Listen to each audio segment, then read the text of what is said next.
Welcome back to the home studio and welcome to episode number 66 of the Stevie Richards Show. Yes, we had to take a week off, and that is one of the questions that the fans have been asking since this is a fan question episode, and now we have an answer.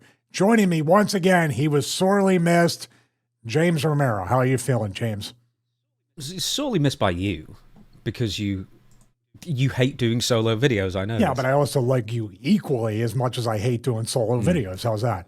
No, that's fine then. No, I lived. I mentioned this on one of my videos. I had cryptosporidium or salmonella or something like that. I just had really bad food poisoning. Like really, really, really bad food poisoning. So that's basically it. And then just one day on Sunday, I just felt better. Not that good, but I struggled through Dutch's show yesterday, recording that on Tuesday. I hopefully won't struggle through this. But I think you said this, and my wife said this, when I did my solo video on Monday, like the follow-up to the Undertaker thing, you both said the same thing. Damn, I'm looking thin. Yeah, and you're actually inspired now to lose weight. And I'm going to gain the weight, hopefully, that you lose. So it was almost like spine infection weight. You were headed in that direction. Yeah, shame it didn't last. Well, it's not a shame it didn't last longer. But it's a shame that losing weight is never going to be that easy again for me.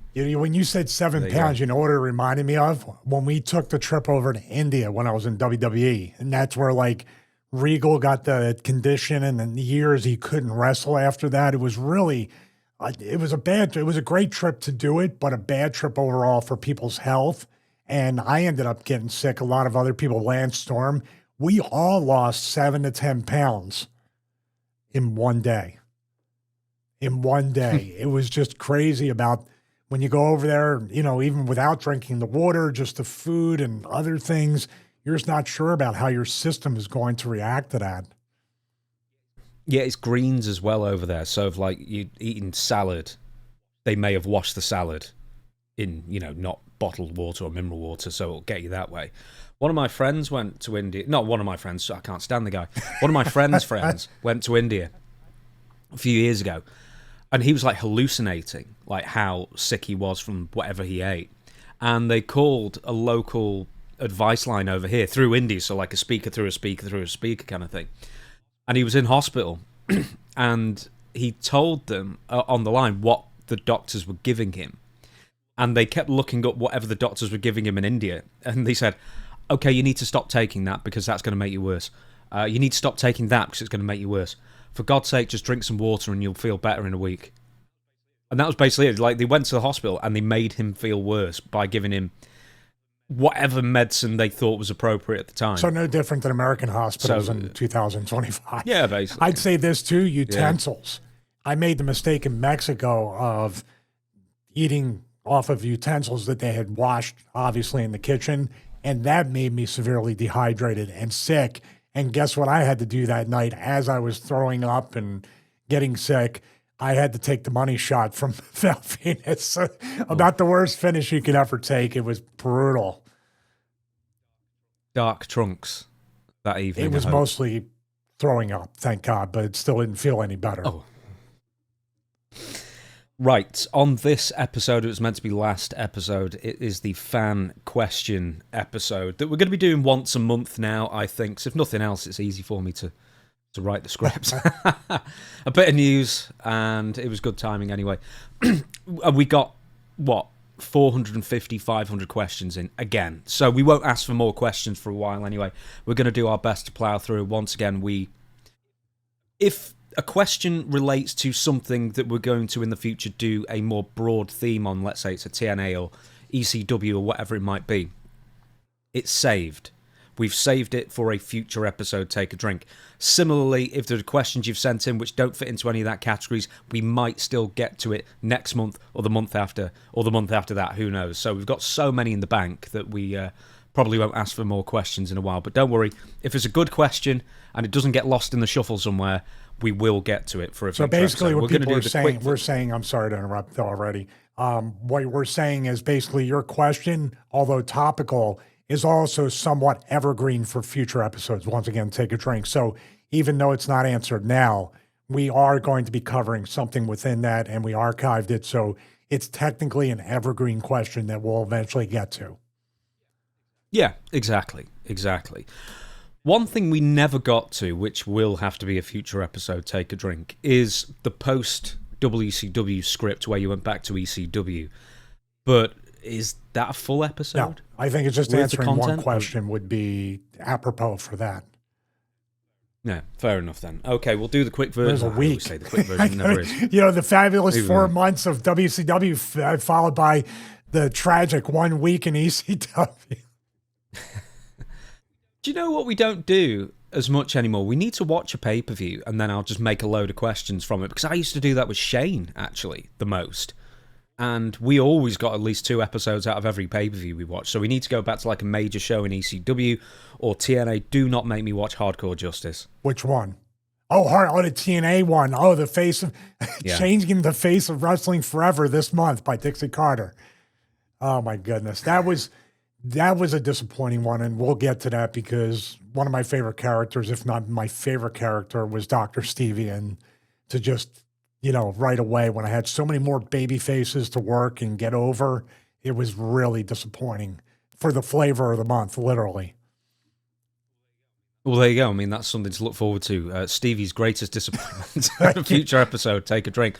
Pro Wrestling Tees were on. Links in the description. You get BWO t-shirts, Stevie Richards t-shirts, official memorabilia, that kind of thing. Stevie Richards Fitness. A lot of people wrote in questions regarding... fitness, gym, recovery questions as well. I've saved those. I'm going to send them to Stevie, so he may well do entire videos dedicated to one of your questions that you sent in there. So if you did send in a question, please subscribe to Stevie Richards Fitness. It may well get answered there instead. I didn't tell Stevie I was going to say that. I appreciate that. I 100% guarantee it will be answered, and if you can go over there and check it out. Believe it or not, the next plug is obviously Cameo. For cameo.com/Stevie Richards, guess what the majority of the questions are, or the requests? Diet advice, workout advice. What was that? I just said Hardcore Justice. Yeah, they want to know how fun Hardcore Justice was. It was the pinnacle right there. But no, a lot more people ask me about that kind of stuff, and people in their 50s and above asking me how I can, or coming back from an injury, which I'm pretty much an expert at. I think people can admit to that at this point. But yeah, Cameo's been a real blessing. It's been awesome. I got one to do right after we record. Such a girl, Dad. Look at that. Just do you have your fingernails painted yet, or are you at that stage yet? Not yet. No, she's only just turned 1. It's fine. She didn't get a job and yet? I stopped that. Who, her, me? Who? Yeah. Her. Oh, yeah, it should do, yeah. That's what the Italians do. I live near so many old workhouses, right, where as soon as they were born, you send them kids out there and you start making some money. My wife's grandma grew up in a Victorian workhouse. Wow. And she had some great stories about it. I mean, like post-Victorian, because I guess she was born in the 1920s. But yeah, she actually looked like one of the last people to actually grow up in a post-Victorian workhouse. Is amazing. Anyway, the last thing is Patreon, of course. What did you watch on your own, Stevie, which is out already for everybody? And also, what are we going to be watching this coming Monday for the Patreon exclusive watch-along? This past Monday, I did a solo watch-along, and it was a request from a few Patreon supporters, so thank you very much for that. September 10th, 1988 is the night I decided finally, for good or bad, and Cornette still wants to shake me and say, do not blame me for that. It was a match, Philadelphia Civic Center, Midnight Express, NWA U.S. Tag Team Champions. I make a point of that because back then, these kinds of things did not happen. Versus the NWA World Tag Team Champions, Tully Blanchard, Arn Anderson, and on a house show, the U.S. Tag Team Champions won the World Tag Team Championships from Tully and Arn. I didn't know anything about Tully and Arn leaving or any of that stuff. I was like, it was still an amazing moment, and the crowd went banana, as Pat Patterson would say. And I told the story leading up to that, and especially the story about walking home, my thoughts after the match and everything. But that is the night I finally decided, and we should have did it in September, but I was about a month late. This watch along, this coming Monday, every Monday, 9 a.m. Eastern time. This Monday, we are watching Bret versus Yokozuna with Hulk Hogan eventually in Bret's corner after the match. And of course, that's WrestleMania 9 at Caesars Palace, Las Vegas, Nevada. And we were just joking, like, Hogan was like saying, no, should I do it? As he's pushing Brett back to the locker room. It was so great. Man, how that man didn't win an Oscar. Should I? Should I? The fans are telling me something. It's Brett's title. You stay, Brett. You stay. I'm so conflicted. Oh, we were saying too, it would be awesome in some alternate universe when Hogan looks and asks Brett, and Brett goes, "No, that's my title." Walks away.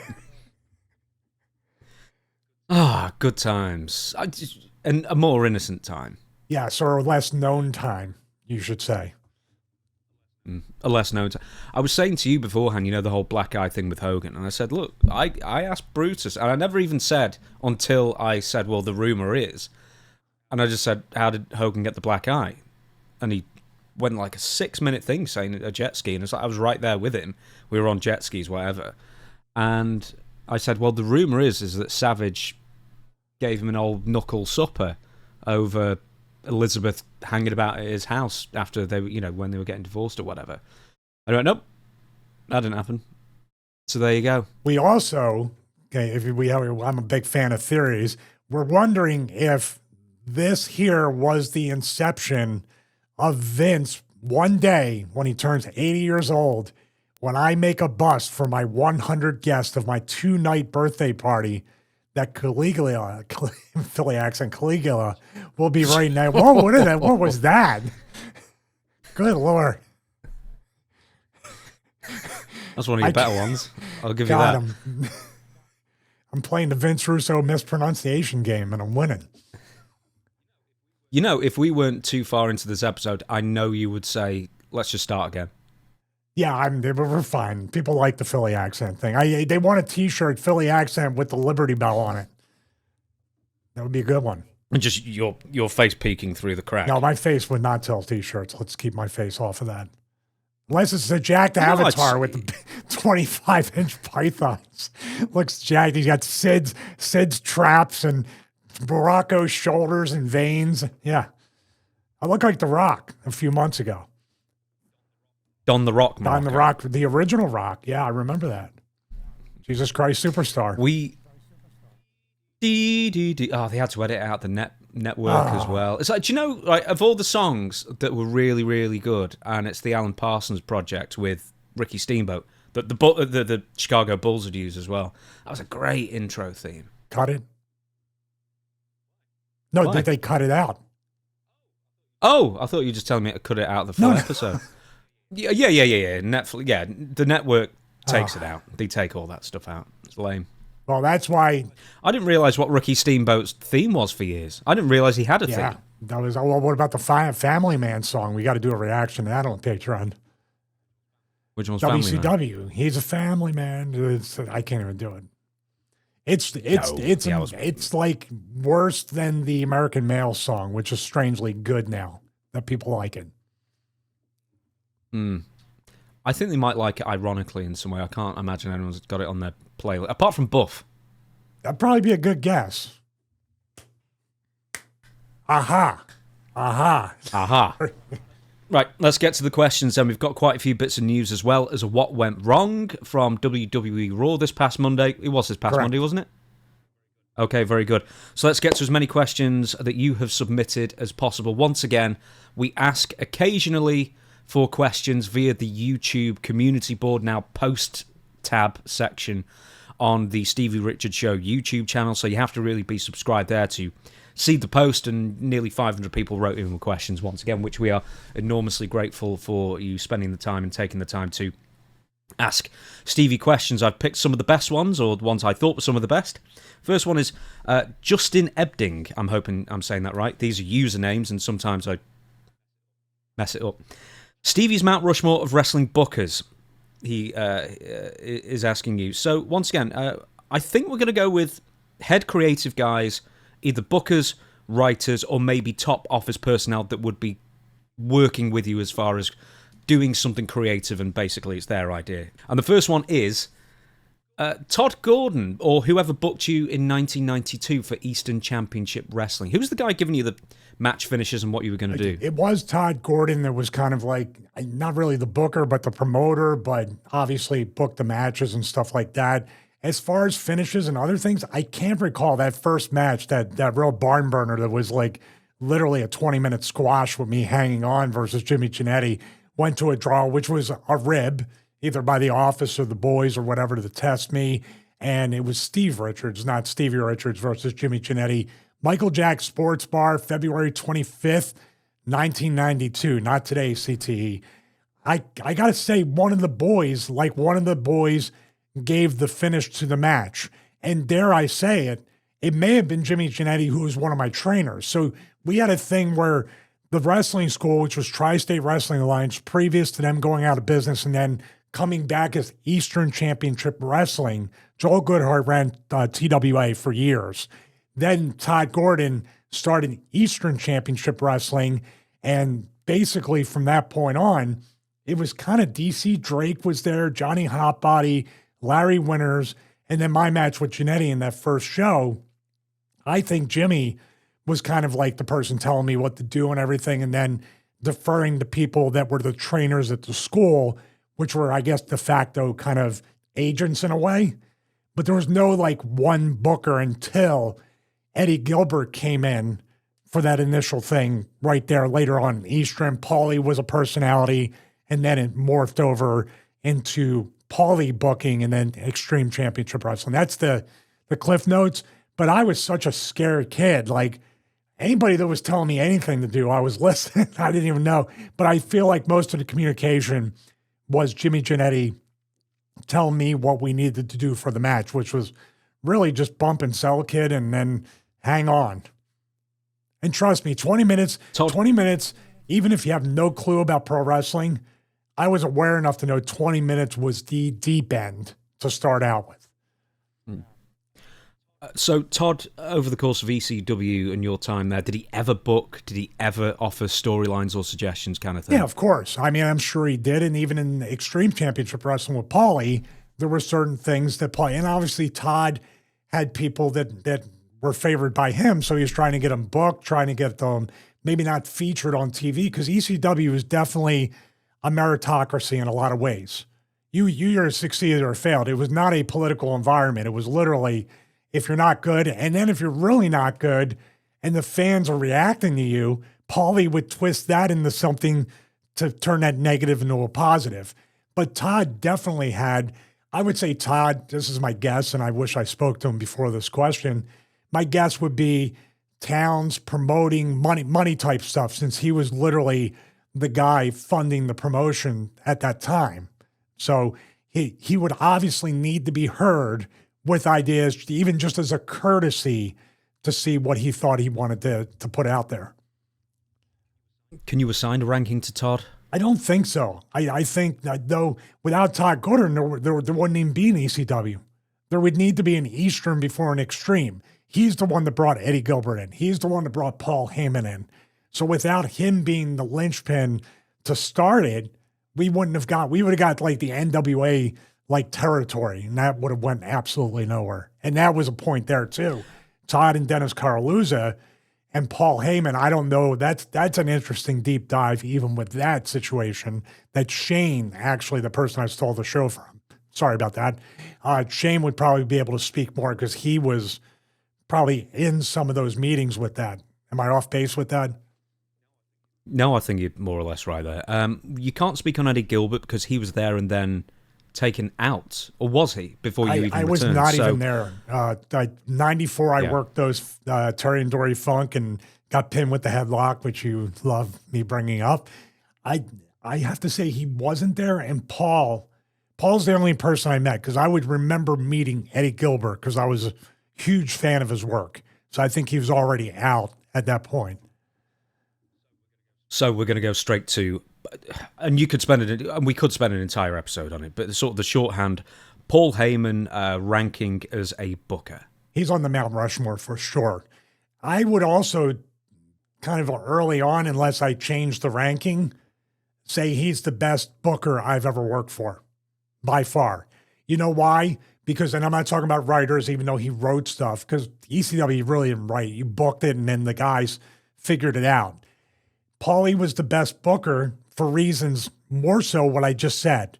If there's a person that's not really getting over, he would still try to figure out a way to do it based on the crowd reaction, the interaction. He would turn, like, say, somebody like an Axl Rotten, who he didn't like. Him and Axl were like this. He wouldn't get rid of him and just say, forget it, we're not even using him. He would squeeze everything out of him, but still keep Axl relevant to a certain point, because Axl will be used to get other people over to elevate them. Paulie was great at bringing people in that were between WCW and WWF at the time and utilizing them as you never know who's going to show up in ECW, and then using them to essentially get the homegrown ECW talent over. He would turn more negatives into positives than any booker that I've seen. He would also remove himself. Sometimes his personal feelings would get in the way, but he would still see people like Axl and other people that he would fight with that could draw something and basically contribute to the product. How many bookers today are like, I just don't like them, so you're persona non grata and you're never on TV? Paulie would go, I don't know which is better, but, Paul would make the most out of every talent, whether good or bad, whether over or not, whether he liked them or not. MCW, I don't know who was booking or who owned it. That's Maryland Championship Wrestling. The reason why I'm bringing this up is because you made quite a lot of appearances for them in 98 and 99 before you went to the World Wrestling Federation. Yeah. Dan McDevitt was the promoter, the booker. Actually, he just spoke to him. He wanted me to work some shows this fall and do seminars and stuff like that. I'm considering it. But Dan would book, but most of the time, the talent that would come in, like I would help a little bit. Other people, he'd have WWF guys come in, guys that have been on the indies and have a lot of experience. Sometimes his trainers at the school, they had Bone Breakers, which I think they still do have it under that name, but they do have a school. Those are the kind of people that he would trust to agent and help book the matches. But Danny was the promoter and Danny was the booker as well. He had a couple partners here and there that dipped in and out, but they weren't really involved with the creative process nor getting the buildings or Danny was the front-facing guy on both ends of that. It was a great place. It's still a great place to work. They're still doing really good business, and they still run it like a business. So I give Danny all the credit in the world for that. Can you assign a grade to him, A to D? If they're still booking Maryland Championship Wrestling shows in 2025, and I started working for them when it was MEWF, before it was MCW in like 95, 96, that's a 30-year run. I'd put him up there, maybe not Mount Rushmore by standards of television and all this stuff, but one of my favorite people to work with. I think with what we're going to talk about with the writers too, the theme is a lot of these people in power, writing and booking and stuff like that, they always want the credit. They always want to be the person to come. You have to convince them their idea. Paul Heyman wasn't like that. Dan McDevitt wasn't like that. And we're going to talk about writers that weren't like that, which is a very small percentage. I love bookers like that. Todd's in there too, by the way. The whole collaborative effort. That's the word I look at and I love about Luke Hawks and Wildcat Sports. Collaboration. Not trying to, like, my idea is better this and that, but when you can hash it out and fully admit, like, wow, that's actually better. And sometimes I would come up with an idea. Luke, Danny, Paul, Todd, the writers, they'd be like, oh, well, what about this and this? And you have to be open-minded and say, oh, wow, that's right. That's awesome. Well, we got something now. Not many people in power and wrestling can do that. And I think it's pretty obvious today. Okay, we're going to go to WWF/WWE straight away. I think this is the guy who hired you, Vince Russo. Yeah. I mean, besides being a close personal friend of mine, Vince has been the person that gave me my job, him and Terry Taylor together, WWF and then TNA. So, and I still work with Vince to this day, 10 plus years or more, doing the show with him. But Vince is the embodiment of that collaboration thing I was talking about. Obviously, Vince wants to write, and if you argue with him too much, and he doesn't have all the time in the world to do that. But if you can put your little personal spin on it. That's great. The thing that made Vince really stand out, Ed Ferrara's in this too.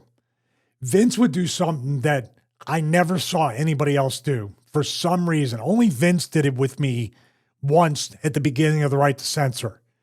He would sit the talent down and get to know them, ask them questions, take notes. Not anything super personal, but get to know something, because if he got to know you as a person and your personality and your real life character, what can I turn up to 11? And then it can naturally come across the screen. That's something Vince did better than anybody else that I ever worked with.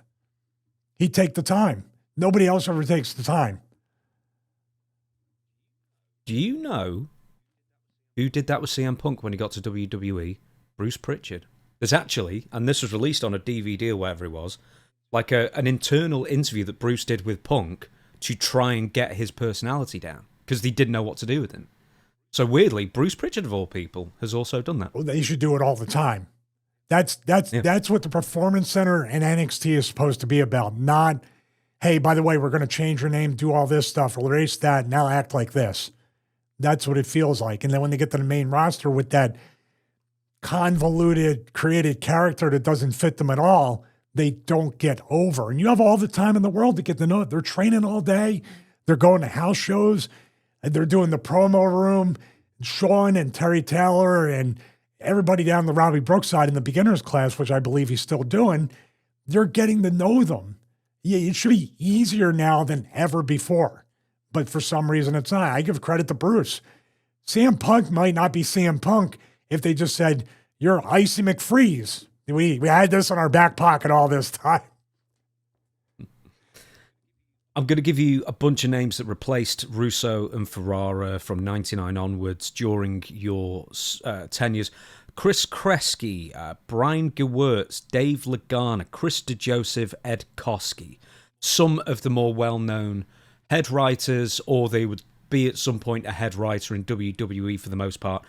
Any stories or anything about any of these guys, or would it always be they'd work with The Rock and then they delegate writers to everybody else, basically? Yeah, that's the way the system works. I don't personally blame any of these people for that, but you have to remember, first and foremost, they're in a tough spot. They're basically the bad guy, kind of like what Talent Relations, with J.J. Dillon, Jim Ross, you're the bad cop. So the writers and then the agents are the bad cops that represent Vince. They're basically buffers. So you can't get to Vince or even get to the upper management people. There is a chain of command, a pecking order. And of course, your value as a human being is determined by your push. And your value in the creative aspect is also determined by where you're pushed currently. I was on both sides of it. So you have the Right to Censor way up here as top heels. And then obviously people, what my label that stuck with me was the exact opposite. So all these guys are basically yes men for Vince, trying to figure out what ideas they can come up with that Vince will like. That's the difference between all these people and Vince Russo and Ed Ferrara. Because Vince and Ed would push back. Vince and Ed would stand their ground. And we're talking about a roster-wide thing, not just my favorite one or two or three people. For instance, Chris Kresge was good. Brian Gewirtz was good with his favorites. With The Rock, or famously Edge and Christian, who got taken to wrestlers' court for buying him action figures and comic books to be politically aligned with him, and he liked them. So basically, Brian Gewirtz almost just wrote exclusively for The Rock and Edge and Christian. Maybe Kurt Angle too, when they were all in the act together. But that's not Brian Gewirtz's fault in the way. You know why? Because the system, Vince and all these people, and we talked about with the Jim Ross, Al Snow thing, if you start to advocate for too many people, he shuts you down completely. So it's a hill to die on. There's the metaphor right there. What's their hill to die on? Hey, if I'm a writer, I'm going to attach myself to The Rock too. That's a hell of a hill to die on, isn't it? Because you're never going to die on that hill. You're always going to have good, fun TV. Dave Lagana was the same thing. Chris DeJoseph was also the Big Dick Johnson guy, right? Okay. Mm-hmm. Ed Koskey, who's still there, that just proves what kind of yes man he is and how he can politically keep his job. I mean, he's been great for like 20 years, and I don't blame him. That job would do it to you. And then we'll get into the other people, which is a whole nother class of, especially now, because anybody that's currently there, you're answering to all the other people. So even if you're a head writer, you're still junior to all the people we're going to talk about next. That's what I'm saying. I personally, at one point, because it's a very personal business, you have to treat it that way. We saw with obviously when we talk about certain segments, people take it personally. That's cool. You put your heart and soul into this, but it's a personal business. So at that time, a lot of guys take it personally when someone just, you're not worth writing for. I don't have time for this. But really what they're saying is, Vince doesn't want me to write for you. It's Vince, not them. But they're the ones that take the stray bullets and the drive-bys and all that stuff. Are there any WWE writers that you did work with or collaborate with that you thought, were good creatively, had your interests at heart, and were also like good people managers as well? Anybody who sticks the person out who like wrote that? for The Right to Censor we did the best work together, but then at that word collaboration, but deferring to what he wanted with writing an actual storyline and script of bullet points, not word for word. People manager, you got to be a people manager, or you just avoid the people. And the writers were kind of smart sometimes to just avoid the talent, because it goes both ways. If you make yourself too accessible, now the boys are giving you every crazy idea to guess, well, big shock, to get themselves over. But I've morphed into a person that would pitch things for other people just because maybe on the spill off of that, they'll be like, he's pretty unselfish, so let's give something to him. He's got a good mind. But you know what ended up happening? And it happened in ROH. We'll get to Delirious. They got threatened in some ways. Too good, but don't too good. This guy's got pretty good ideas. Oh, we have to destroy him.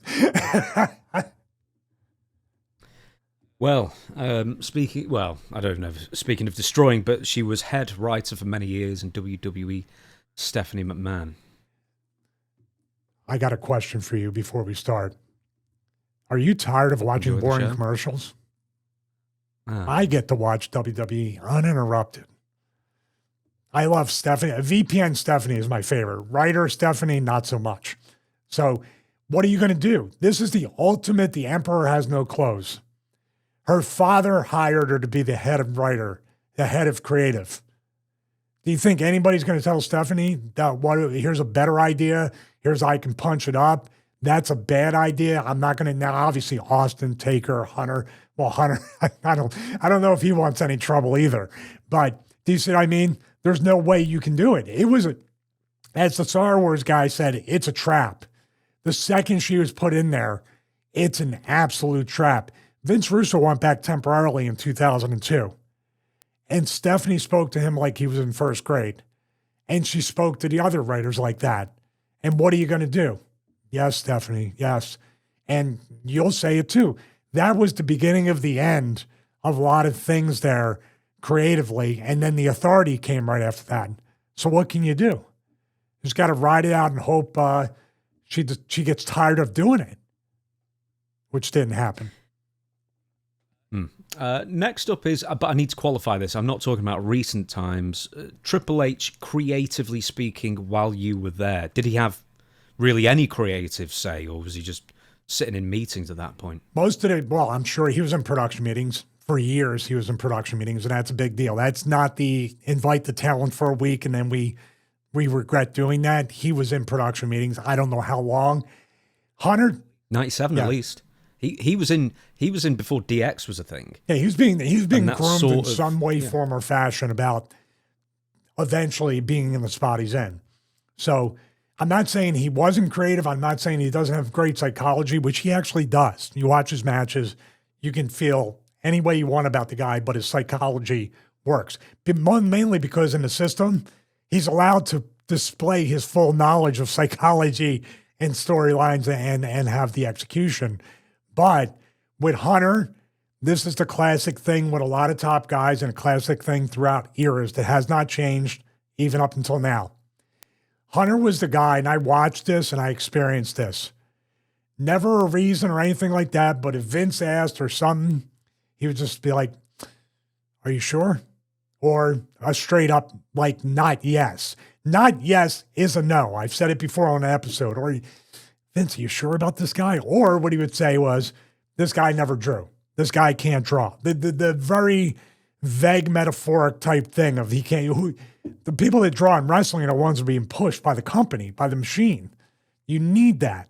So I think he lent a lot more to do damage to a lot of careers or potential careers in WWF, WWE than the people he pushed. The people he pushed for were usually the people within his own group, like Evolution.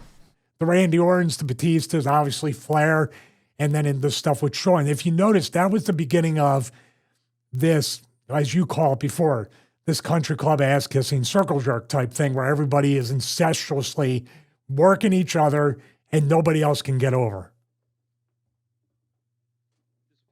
There's a few more names here, but they're not really bookers. Bruce Pritchard, Michael Hayes, Pat Patterson. Vince McMahon, I guess, is the ultimate booker because they're all writing to please him.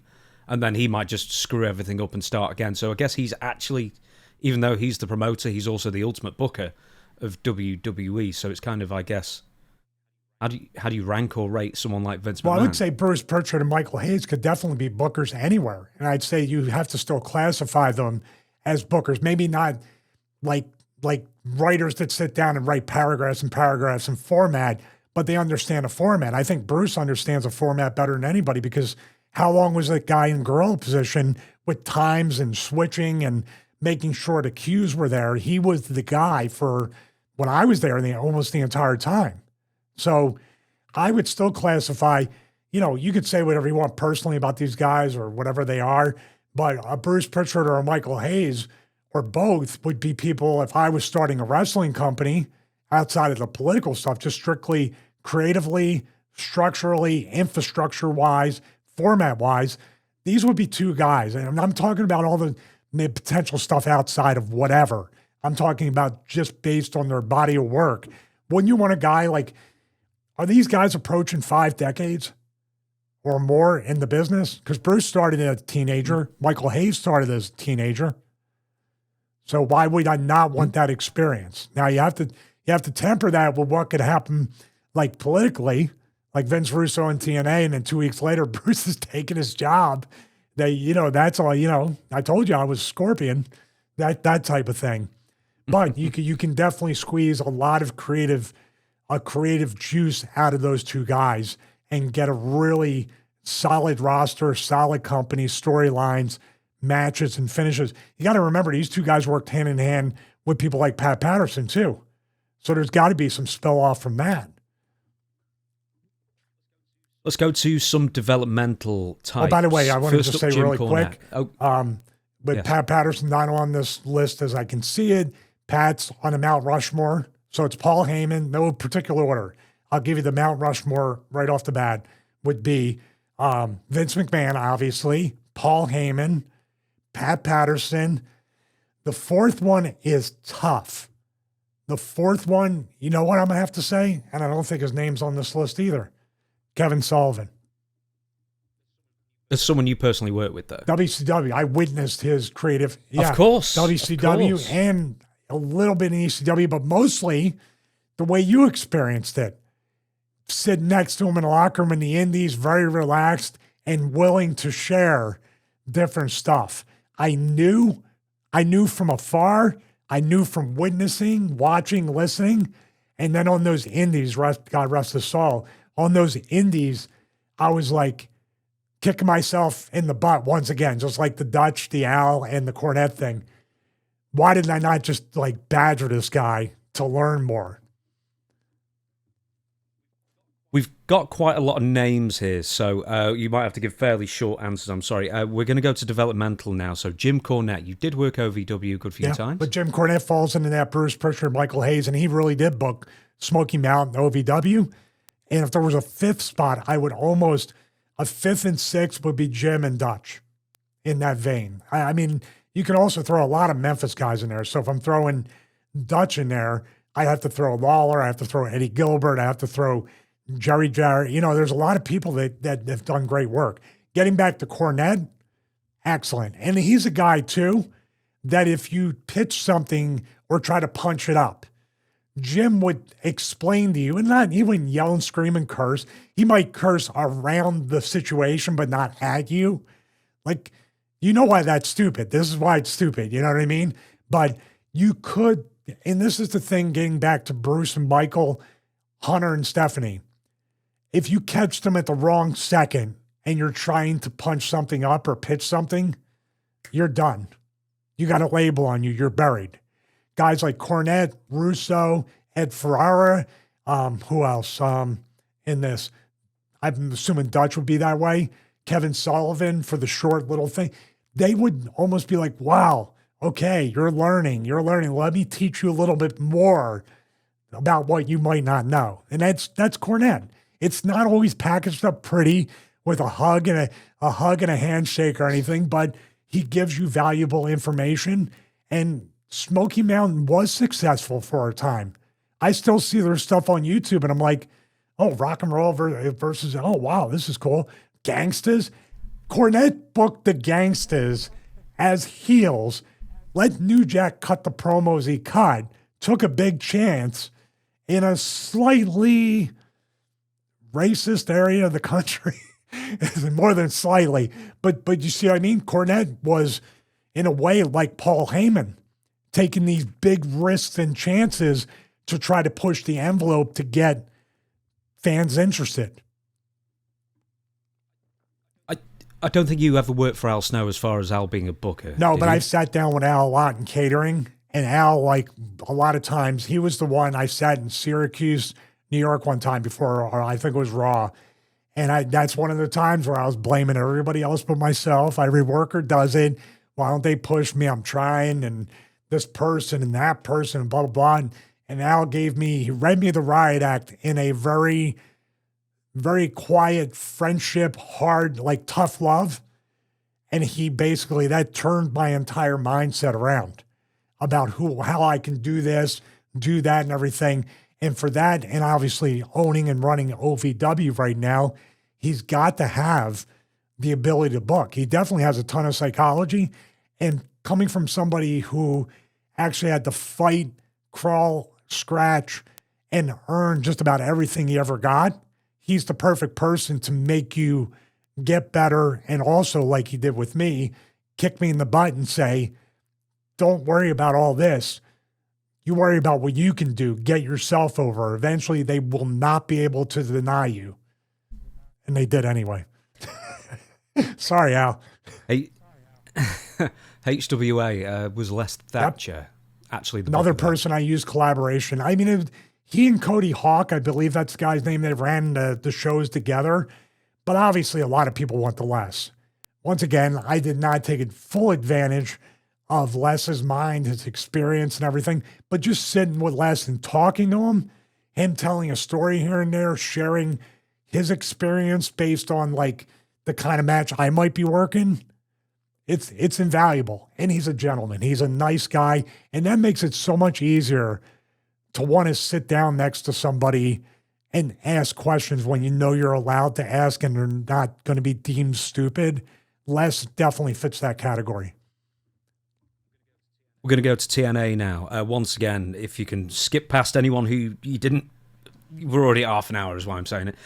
Jeff Jarrett, but I don't know if he ever worked with you as a booker. Was he pretty much gone by the time? Jeff was there. Jeff was there for a time, and Jeff, I'm going to tell you right now, we do the and I do text him out pieces of cardio that I get in my garage gym and everything. But Jeff always came off as somebody that was somewhat unapproachable at times.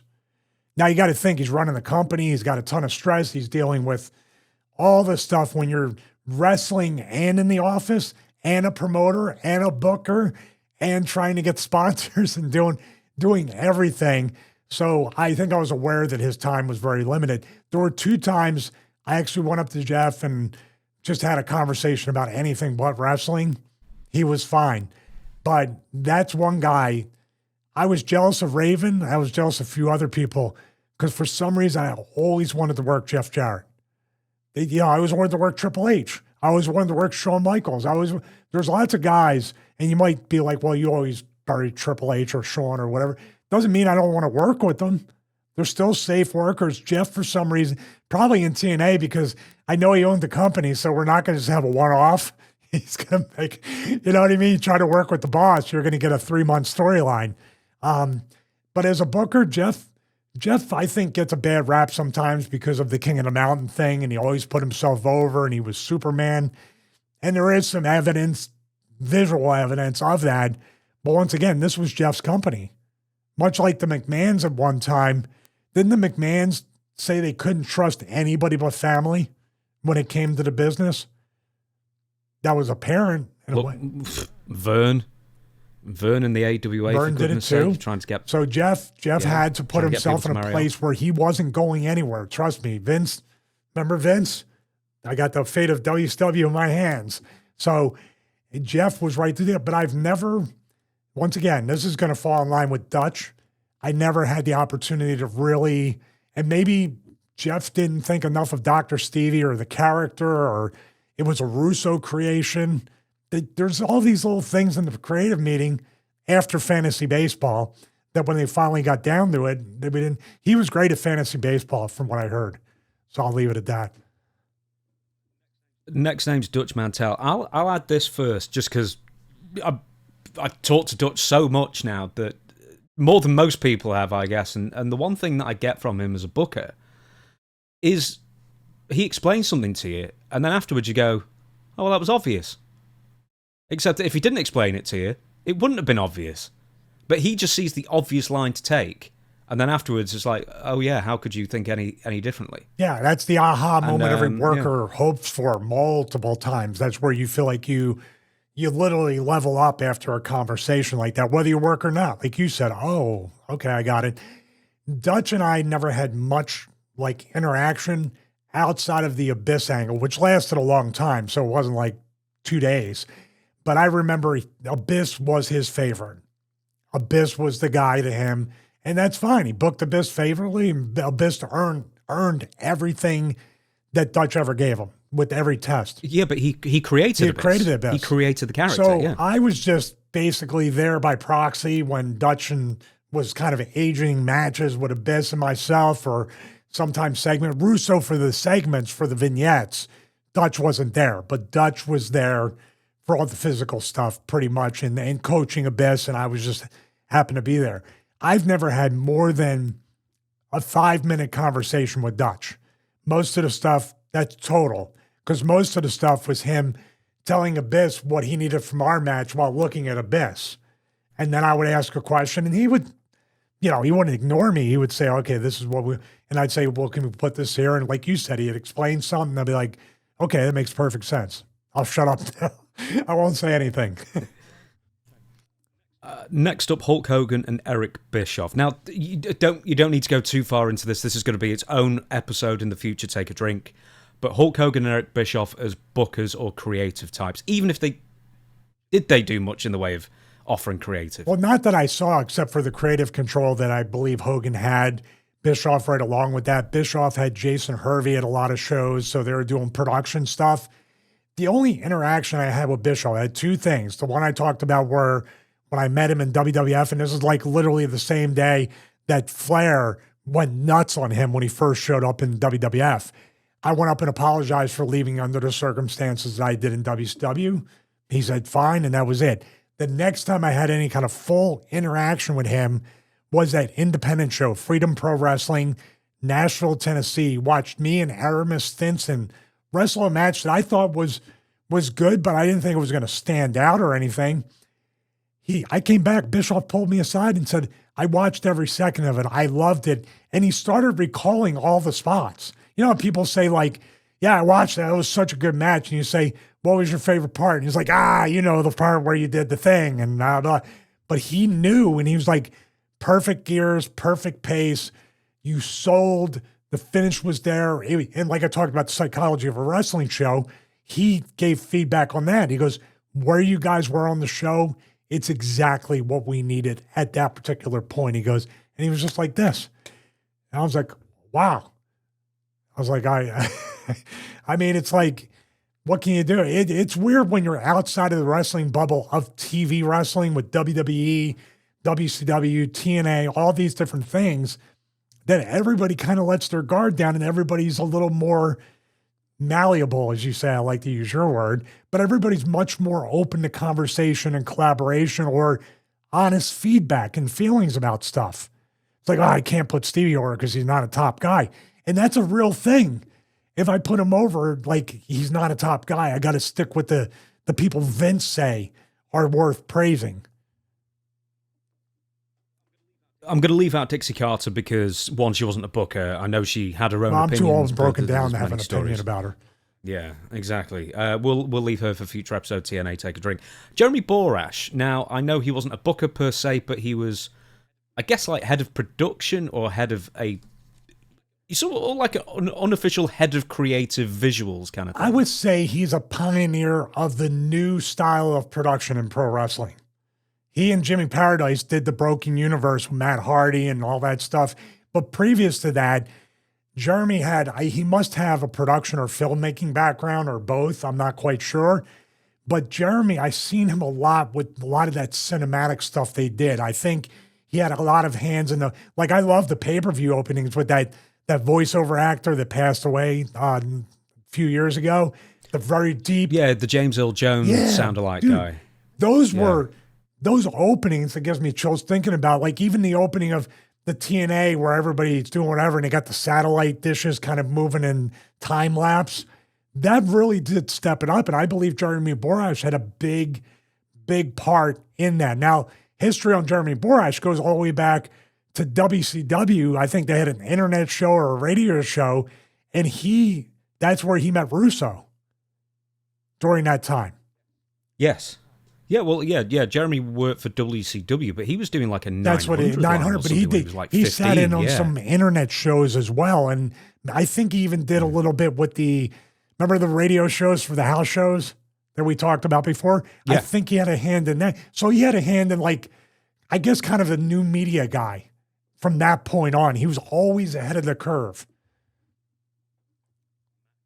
Matt Conway. Well, I mean, he was decent enough. The only issue or interaction with an issue that I had with Matt Conway was I was working AJ Styles for the television title. This is when, like, Sabu, they did the loser leave town thing or whatever. It was from Final Resolution or some match after that where Sabu got beat. And then I had to wrestle AJ on behalf of Sabu. Something happened with the angle with Fortune and EV2. I don't know if Sabu got thrown out of TNA or if he lost a match that had stakes. And then that's beside the point. But basically, I was next in line to wrestle AJ. And when we were talking the match over, I knew what the finish was. I was obvious with that, but I was like, man, we're doing this thing with EV2 and Fortune. And I go, it'd be really cool if we could extend this and make a little bit of an angle out of it or do something to make the match mean more. And he turned to me and it was just like, it was almost like a career. Hey, what are you, a smart ass? But he was like, basically, he's like, well, Stevie, look at it this way. You should be lucky. You should feel lucky and thankful that you're even in the ring with somebody like AJ Styles.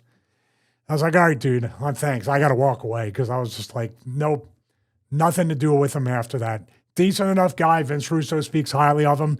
But to me, that was like, you're being a little bit too familiar, a little bit too disrespectful, and fine, I'll do the match. That was the Styles clash that I took wrong, by the way. So he should have taken the match away from me. I didn't want to feel, I didn't feel that lucky or thankful after. I was thankful that AJ took care of me and didn't go full force down. So he definitely saved my life and my spine. The biggest shock for me is that TNA had a TV championship. Apparently, it used to be the Legends Championship that Booker T used to have, and then they just kept renaming it. It had 4 different names, that belt. Legends, Global, Television, King of the Mountain. So there you go. We're going to have a couple more mentions. Delirious from Ring of Honor. Delirious. I had some conversations with Delirious during my off and on time in Ring of Honor. I was clued into this after a car ride that I had in the Midwest. We had a Midwest run. Where I got to work some matches. I got to work Mark Briscoe on one of those nights. It was a lot of fun. But we were traveling. It was myself, Jeff Jones, Delirious, And also, that's where the ticking time bomb guy, I put the speech bubble of Cheeseburger. We were talking about that. And one more person I can't remember was in the car with us. But during that 3-day run, I was going back and forth with Delirious with ideas and everything and stuff that I wanted to do to kind of like get guys over. I even gave an idea. It was so funny because back then I thought I was old. I wanted to add, because they had like the young, what was it? They had a division or like a rookies match type thing or something for a short time in Ring of Honor. I forget the name of it. Proving Ground, I think. Because I did the Proving Ground with Jay Lethal, but there was another one for newer guys that wrestled out at school and stuff. And I wanted to kind of bring that back with a character and act like I've never wrestled and I was a rookie. And I was so like, and made rookie mistakes in the ring. But people were like, my God, you've been wrestling 20 years. Kind of like goofy. But I thought it would get over as a fun kind of thing. Like I said, like maybe I got a concussion or I got dropped in my head. And then I thought I was a rookie all over again. Well, do you know who kind of did that was Abyss with Joseph Sure, Park and he had Chris the Park. split personality type thing. Yeah. But I would completely forego everything and act like I got bonked on the head and I just started wrestling that day. So, but I was given other ideas from more people than me. That was just a fun thing that I threw out there. But I was saying this would be great. And there were guys I wanted to get over and work with. Jeff Jones told me after that tour that I probably buried myself and I'd never be back again because Delirious is very protective of his spot and very insecure. And I really never worked for I never worked for ROH after that. So I buried myself by trying to just talk to the booker about ideas across the board because he never said it. He was nice enough, but Jeff clued me in that, dude, you just made a big mistake. Only in wrestling. Well, it's not only in Oh, wrestling. you can have it, dude. I don't care. Uh, You can have ROH. Yeah. The last one, I'm gonna try and preempt what you're gonna say because I know he's your mate and everything. He's one of your good friends. Collaborative effort, Luke Hawks, because he owns Wildcat. Correct. Pro He's one of the Wrestling, yes. owners. He was the sole owner for a while. I think they have more than one person that owns the promotion. Luke was. Oh, do you know what? Who I didn't ask as well. I'm really sorry to interrupt. I didn't include Extreme Rising. So who was booker there? Was that Shane? Shane was the booker. Yeah. Shane Douglas, who was the booker of Extreme Rising, the short-lived promotion that I remember at the time Shane was really, really high on, and then I think everybody realised just how expensive running even a small wrestling promotion can be. But as a booker, Shane. Very, very good. In that vein, and I use collaboration once again. The problem Shane had with Extreme Rising wasn't a creative thing, wasn't storylines.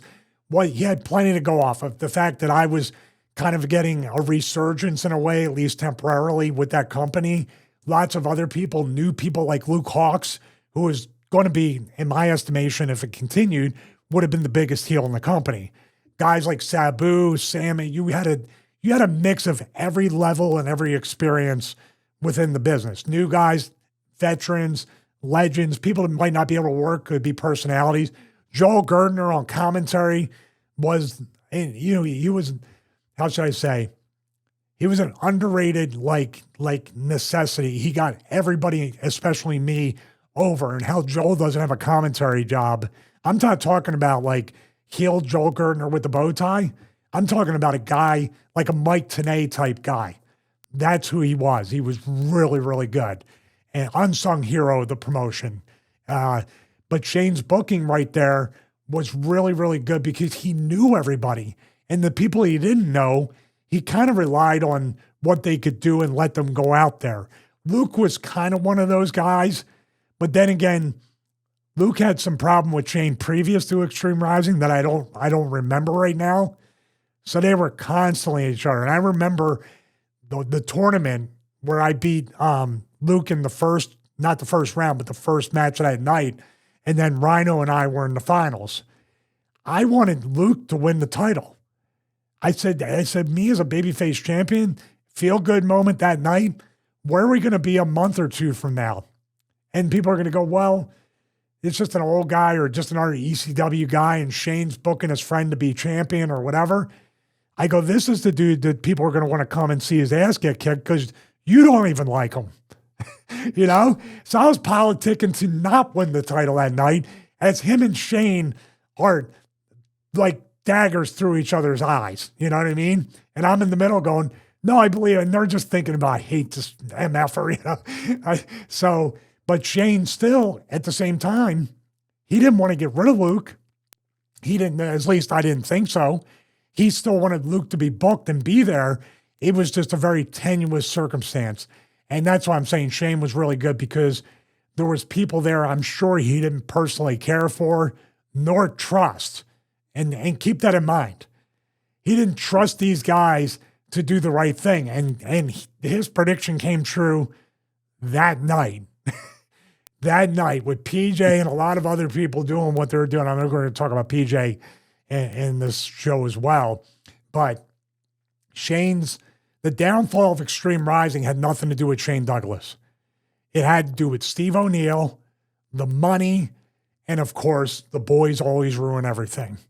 And that's what was the biggest frustrating thing. Because there were enough guys and girls, I think, to run a very clean promotion. But if you're going to run in Philadelphia on a regular basis, you got to take that chance. Just to reiterate, can you give us the Mount Rushmore I had? Kevin Sullivan, Vince McMahon, Paul Heyman, and Pat Patterson. Yes. Sound right? Absolutely. Not in any particular order, but if you're going to go with an order, I would say Vince McMahon, Pat Patterson, Paul Heyman, and then the fourth one, was Kevin Sullivan. And that is like, the only reason I put Vince and Pat is because look at the business they did. Look at the stuff they did on the biggest stage of them all for many, many years. Paul Heyman and Kevin Sullivan, I would put them at a 3A, 3B. Because you have to think they work together so much too. So their philosophies for the kind of, and I think Kevin Sullivan, I believe it. Paulie never said it. Kevin Sullivan influenced Paul in ECW a lot. That's my guess. Did he ever tell you that? I'm not sure he ever told me that. I just thought it was really obvious. No, I mean, because he just kept going Kevin back would and never say, I influenced, I did, I mean my, you know? Well, but if he was talking about certain things, you probably would be like, yeah, that's ECW. Yeah. When you're playing the devil in a Bible belt, it's kind of extreme. I was going to say, because, I mean, I think Dutch or some other people would say that Memphis actually influenced Paul Heyman more than anyone, and that Memphis doesn't really get the credit for it. Because Memphis was doing some hardcore stuff back in even the 70s and 80s, you know? Yeah. So, and he was there. He was in Alabama. He was briefly in the AWA, I think. But yeah, I think he got quite a lot of stuff from down south and then took it back to Paul Philly. would be smart to do what I tried to do throughout my career, except for being like intimidated by people like Kevin Sullivan and not going up to get the information. But Paul probably was an amalgamation of all the influences from day one. You utilize all that. I just mean it wasn't solely Kevin Sullivan, but I'm sure, dude, he did a promo and Raven wanted to do it anyway. They were of the same hive mind. Remember when we were in the Florida Ocean at nighttime and I was doing the purple haze running around? That was Paul and Raven recounting what Kevin Sullivan did. Right, everybody, we just had a break and for a quick minute, and I said to Stevie, that was one question, and that was a 50-minute answer. And then you came back 2 minutes later and you were still amused by the fact that you just went so in depth on it. But so what we're going to do is we're going to answer a few more questions, hopefully within before it goes dark, and then we will do some news, and we'll probably save the rest of the questions for next week, because I actually thought I'd pared down the questions here, but there were loads and loads. There were so many really good ones that I hate not asking so many. We just get an amazing amount of responses, and I feel terrible that we don't get enough of them. Anyway, we're going to go to the next question. Big Longer has written in and says, how did you, if you had to, mentally prepare and work with other wrestlers in ring you suspected were intoxicated? Well, number one thing I do is pray to God to protect me out there. Are you talking about the Sandman, Big Long? Is this who you're talking about? I'll tell a story based on that. we did a lot of research. We did a lot of focus groups between everybody in the Raven's Nest at the time. Myself, Meanie, and Nova, even Raven was on recon. We needed to figure out what was the sweet spot of drunkenness for the Sandman. When did he work his best? Because sometimes, there were a couple times, believe it or not, where Sandman didn't even drink outside of the 2 or 3 beers when he walked to the ring, and he was terrible.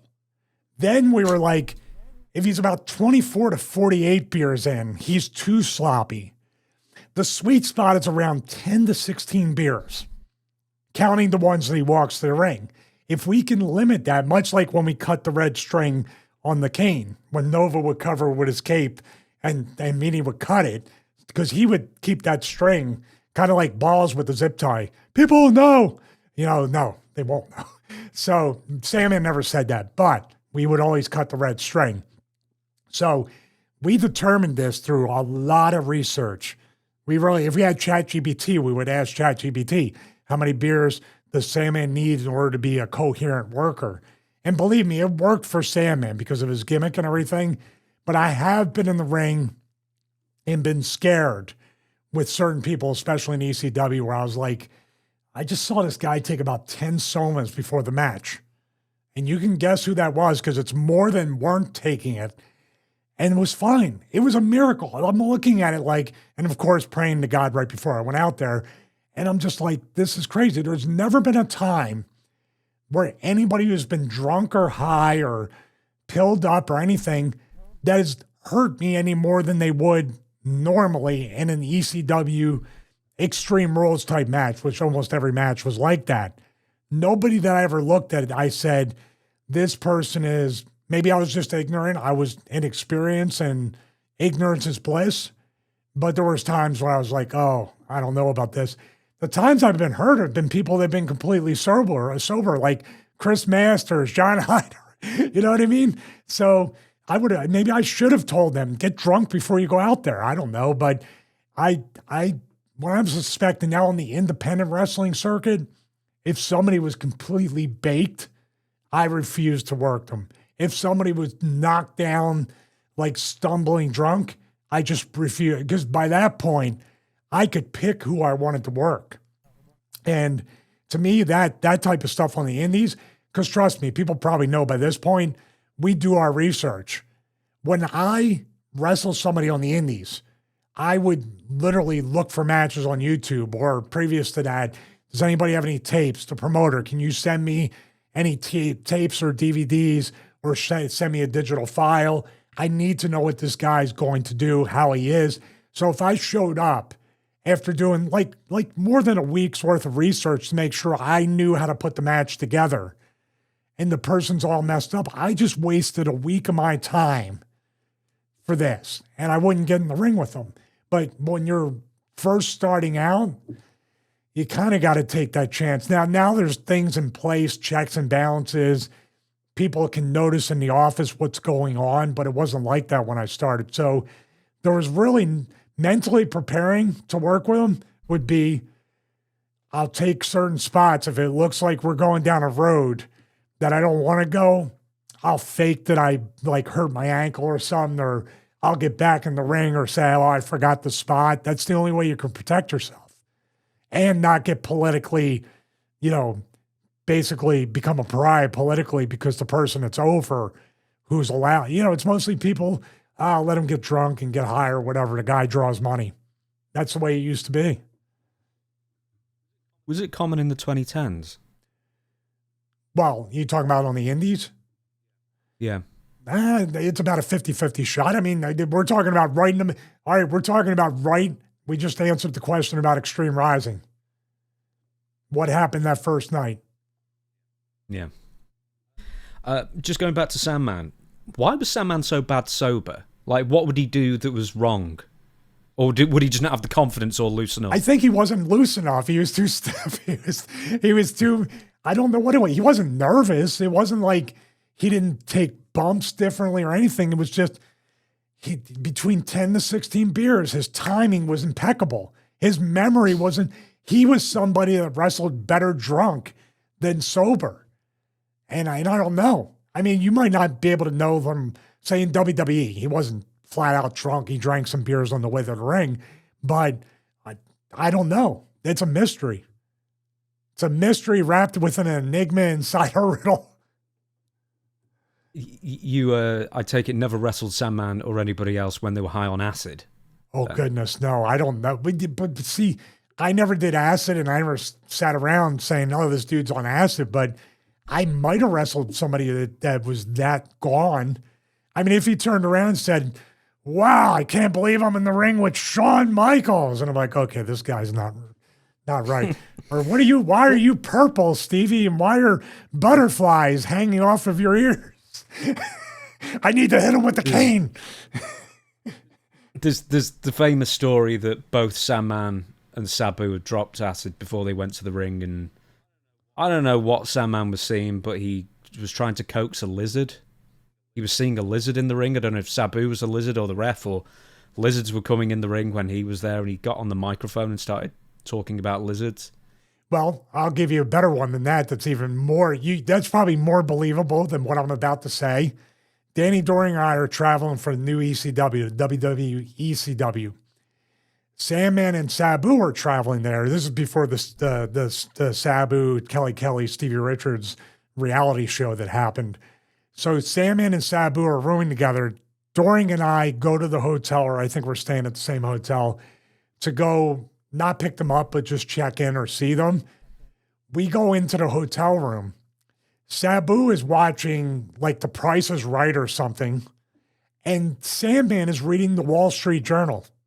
And it's like if you walk in on something and something completely insane is happening, you open the door, and then you just slowly back away and slowly close the door. That's what we did. And then you look at each other and you go, did I see that? You open the door again and you go, and Sandman's looking at it and he's just like, Microsoft seems to be up. My investments are going well.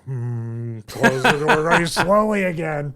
And I go, obvious. And we used the term Stepford wrestlers when that happened. It was like, it's just not real. Next question. Villanari has said, how over was Stone Cold Steve Austin when you were around? Is he the greatest of all time? Your thoughts, please.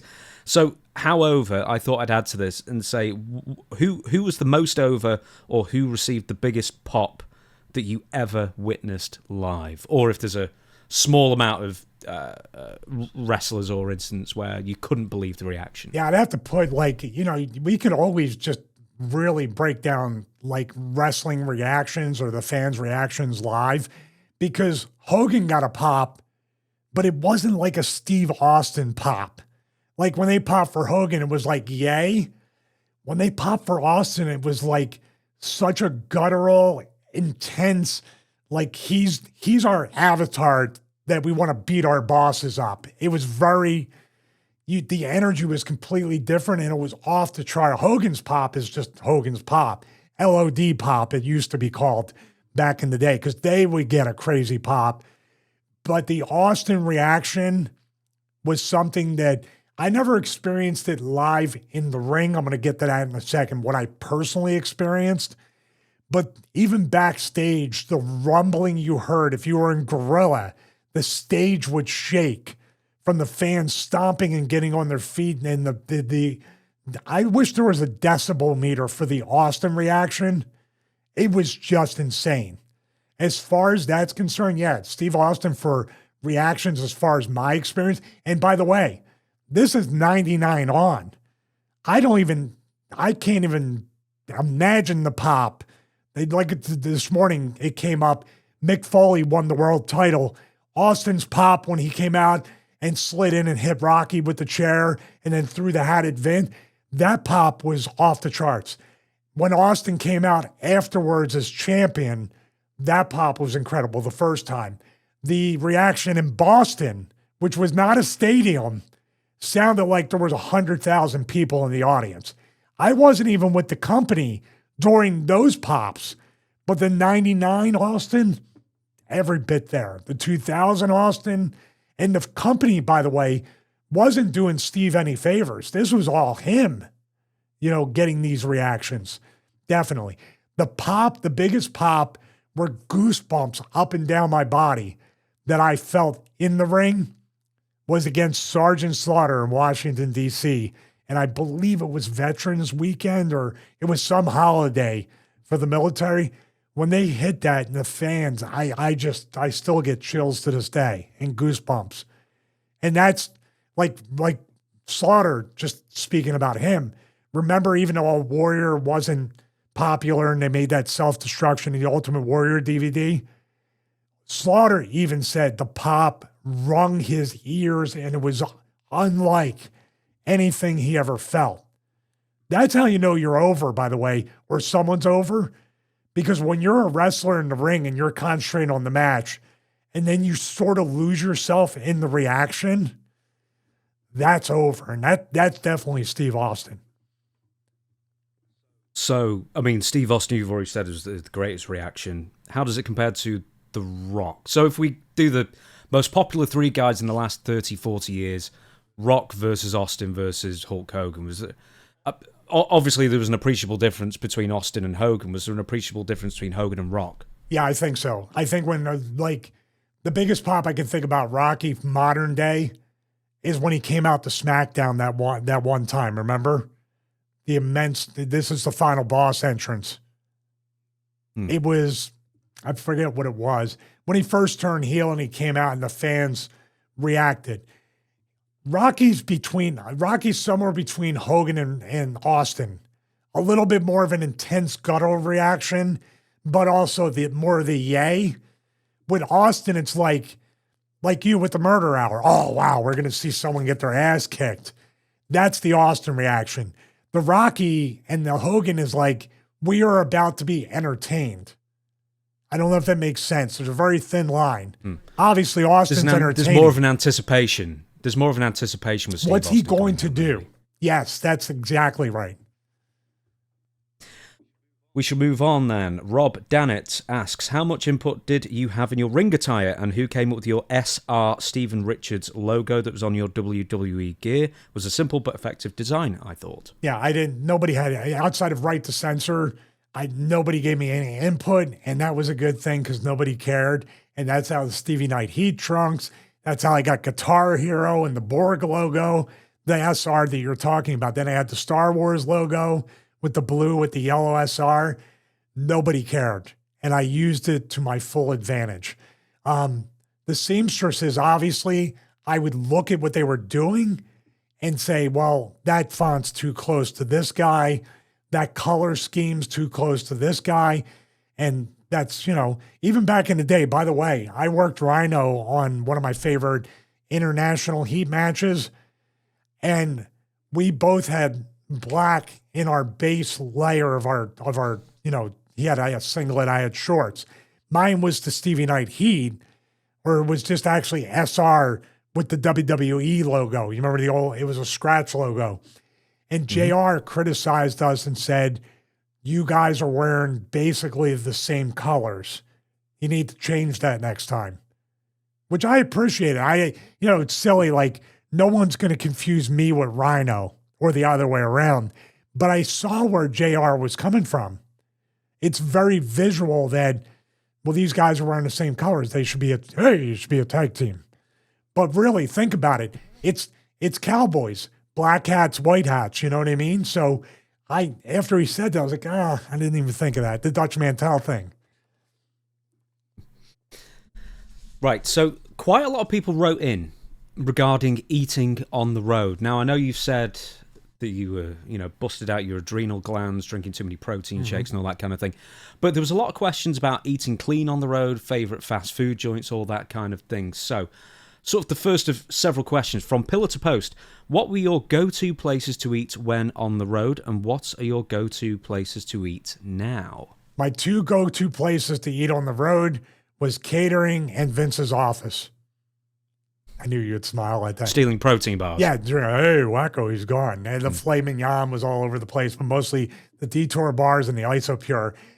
On the road, if I wanted to eat, more times than not, it would just be something quick. If I was really, really, really hungry, nothing was open, I didn't happen to get a to-go thing from catering, and I just wanted to get out of there, it would always be Wendy's, where I would get a burger and a baked potato. I try to eat, even if it's a cheat meal, and obviously a soda. For some reason, you're done.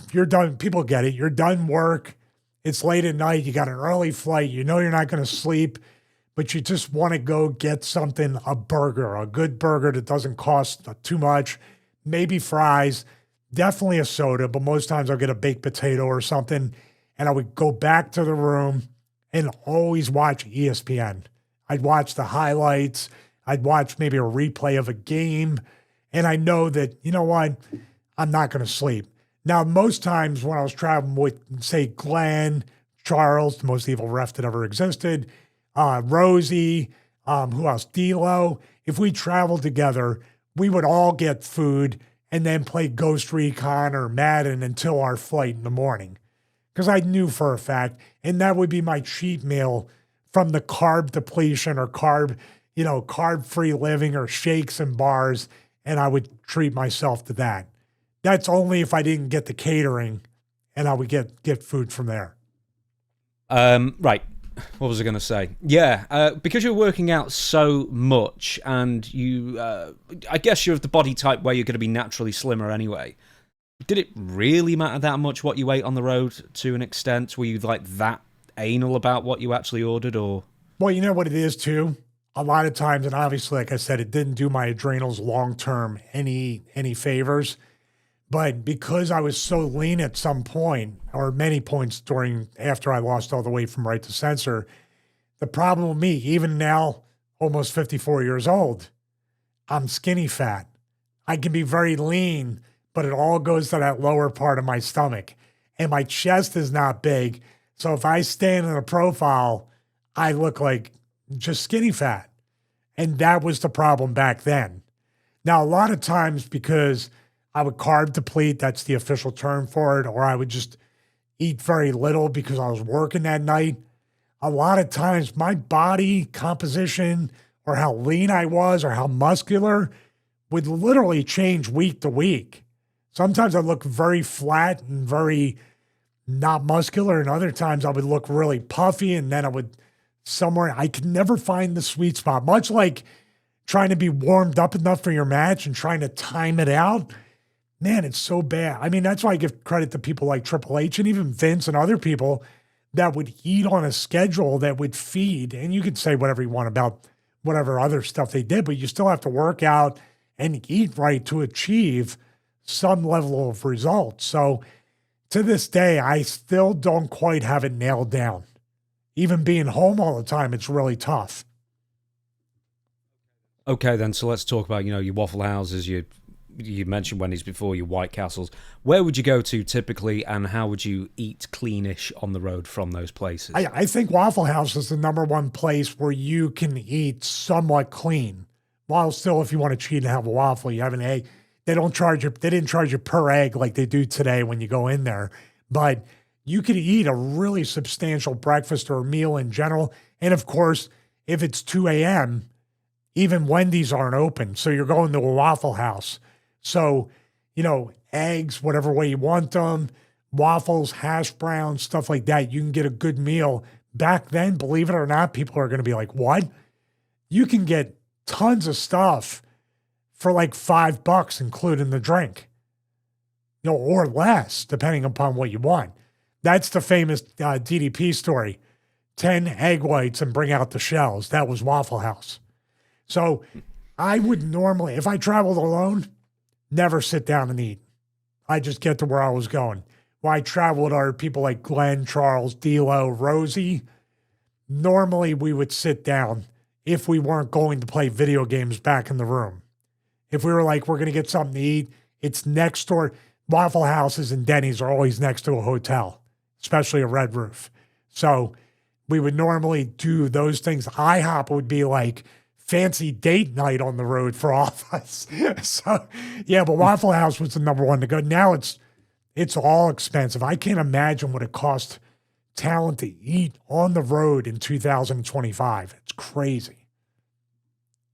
Where would you, apart from somewhere too expensive, where would you avoid? Like, the food was always bad or mixed fortunes, Or it was just too greasy or unhealthy that you just never felt good eating there. Well, I mean, you're talking about expensive. I mean, that's a sit-down restaurant where you're leaving a show usually still sweaty, your hair matted. Sometimes, in Dreamer, in my case, we'd wear our gear sometimes. He'd be wearing his gear at a gas station getting convenience store food. Big Tommy Dreamer down these pants. I can't think of anything because we were always in cost-saving and money-saving mode. I mean, if we got the tour bus like we planned to do, we would go to a grocery store for the entire tour. We wouldn't even eat out at all. But it didn't happen. But, Perkins was a good meal too. But Waffle Houses were greasy, but they were good and cheap. What's the other restaurant? Sometimes Chinese restaurants or other types of, but never the sit-down. Like all-you-could-eat buffets kind of thing. Yeah, but Glenn and I would love a good buffet in the afternoon if we got in early. We would do a Chinese buffet right after our workout. And we were past like the early days where we bring the gallon Ziploc bag, put the food in there for later. That's what we used to do on the road early when we were broke. But not really. I can't think of a big choice like a steakhouse Tess used to eat at restaurants. Raven would sit down all the time. But Glenn and myself, we just wanted to get back to the room, play our games, and go home. What would you order from catering at the WWE shows? Ordering? Well, ordering, what would you get? Well, you're talking about basically for lunch, that would be if I was going to have carbs, that would be the last carbs for the day. So it'd be like chicken, rice, broccoli, whatever. They'd have, certain red meats. If there was a steak there, maybe, but the steak would be something I would put away for later. And then they had the 4 p.m. catering, which was like desserts, cookies, cakes, like bar food. Not really, the 1 p.m. or 12 p.m. catering was the good, like really good catering, like wedding style catering, really good food. And then 4 p.m. was like literally like tailgating food. So I would take the steak and put that away for later. Roomblade asks, how have you managed your diet over the years from traveling on the road to now? What was your favorite fast food when you were performing? We sort of covered a lot of that. Wendy's late night was my favorite because, once again, you can get like a big burger back then for like a couple bucks. You also, if I'm really feeling like proud of myself and I had a good week or whatever, I'd have a Frosty. Then I was bouncing off the walls. Then ESPN. Then I was reenacting goal line stands in the NFL highlights, trying to burn calories. You never mentioned McDonald's, so is that just somewhere you avoided generally? Unless we really needed something and that was the only thing, then I would get the chicken nuggets. And now we know what's in the meat and chicken nuggets, that pink ammonia slime. No, but a McDonald's would be like, we have to have something and we're starving. Wendy's seemed kind of like a half healthy option back then. Could be tricked. Zanetrix said, what was your favorite food on the go? Once again, we've sort of covered that, I guess. But he also asked, what was the weirdest dining experience you had on the road? Well, not on the road, but the weirdest dining experience I had ever was in Georgia on Thanksgiving, sitting across in a Chinese restaurant from Jake Roberts, who told me every detail. It was a Dark Side of the Ring episode. He was telling me all these things that I never heard before. And I was like, okay.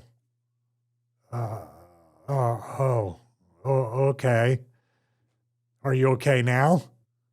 Are you okay? And he told the whole story about the sister and the kidnapping and Grizzly and the other stuff. And I was just like, okay. And I was just like, this chicken lo mein doesn't seem so great right now. I'll get it to go.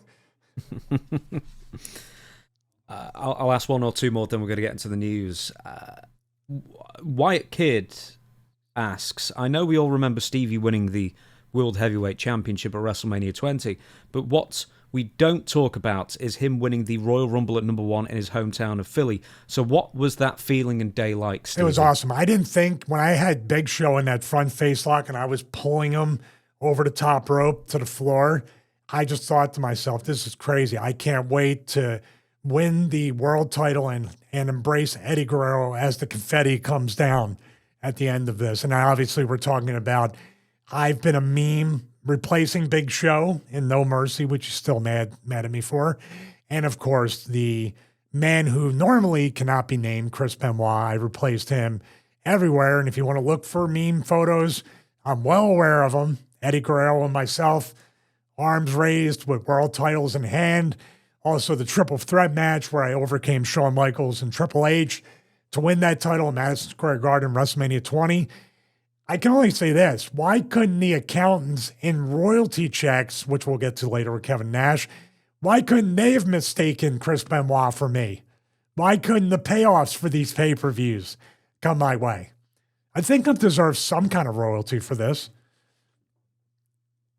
Do you remember when you first started seeing this? Did this stem from the No Mercy thing where you replaced Big Show, or has this been going on for years and not just with Chris Benoit? I think people should comment and maybe lend. It's urban legend, but I just saw it. Obviously, we know not exactly the moment, but you can figure in the timeline when I replaced Chris Benoit, somewhere after that point. But I don't know. I mean, it probably stems on WWE erasing his entire body of work and existence. So the internet is undefeated and said, well, we will just replace him with somebody. There were so many more questions we wanted to get to. We're going to leave it there because we've got some news we want to go through as well, including what went wrong from this past WWE Raw on Monday. Okay, let's get to more topical stuff. And this, it doesn't involve me, but I guess maybe I've been the most prominent critic of the last week or two over this. The Undertaker thing. So I did 2 videos. I would have done them closer together, but once again, I needed a week off. On The Undertaker and Michelle McCool on my personal channel that have done rather well in viewership. And I will never not enjoy the irony that the videos that I've done critiquing The Undertaker and Michelle McCool and whatnot got way more views than their actual podcast, at least on YouTube. Because basically, it seems the fans are just completely rejecting it. And considering these videos, these visual podcasts, however you want to call them, are on a channel with 110 million subscribers, I find that incredible how they've managed to drive people off. So, that being said, you know what I'm going to say. I saw a Reddit post where someone had, misquoted me or took a joke I said as, took it as read, that kind of thing. Hey, you said I saw. I don't remember sending you that. It wasn't me. No, it was Dutch. Oh, you say you sent me a Reddit post in the notes. Yeah. But I also copied and pasted this from yesterday. Aha! I didn't read it through. So, okay then. Michelle McCool and The Undertaker. You've seen the clips. You've seen the criticisms. I'm sure you've seen the comments under their own videos that are begging them to change the dynamic or basically take The Undertaker to task for, as far as we can tell, stealing the podcast and selling it to WWE under his old co-host nose. This is what it came across with Matt's interview with Maven. But there's also the other bit where Undertaker, with a straight face, said that he would never ever use his influence, even if he does have influence in WWE, to manipulate said influence for the benefit of his wife. What say you? What say you? I'm going to say something, and this is going to be fully, how should I say, wearing my heart on my sleeve in a way, and wearing my former institutionalization, if that's a word, or Stockholm syndrome within the wrestling bubble. Because the minute I see this, because this is going to speak to what you said in your video about Taker and his clout. And I really want to break down what kind of clout he's referring to that he never used, because he's accurate and he's right in the vein I'm going to say. But when you mention this, guess what I do? Every single part of me, just like when I was in WWE for almost 10 years, whenever something happened or something needed to be addressed in the locker room, anything like that, everybody was like, wait till Taker finds out about this. So in my mind, when you're reading this, I'm thinking, I'm going to get heat with Taker. As still going back to when I was in the locker room, because he was the locker room leader and he was the person that everybody either respected or feared or a little bit of both. Not even politically, but just in the scope of if Taker, if you're at odds with him, chances are the rest of the locker room is going to have odds with you or be at odds with you. Just the way it works. Now, what Taker's talking about with his clout and how he never used it is in the vein of how Triple H, Shawn Michaels, and other people have abused their power and clout in the past. Most notably, Shawn has done that. He had a reputation for doing that.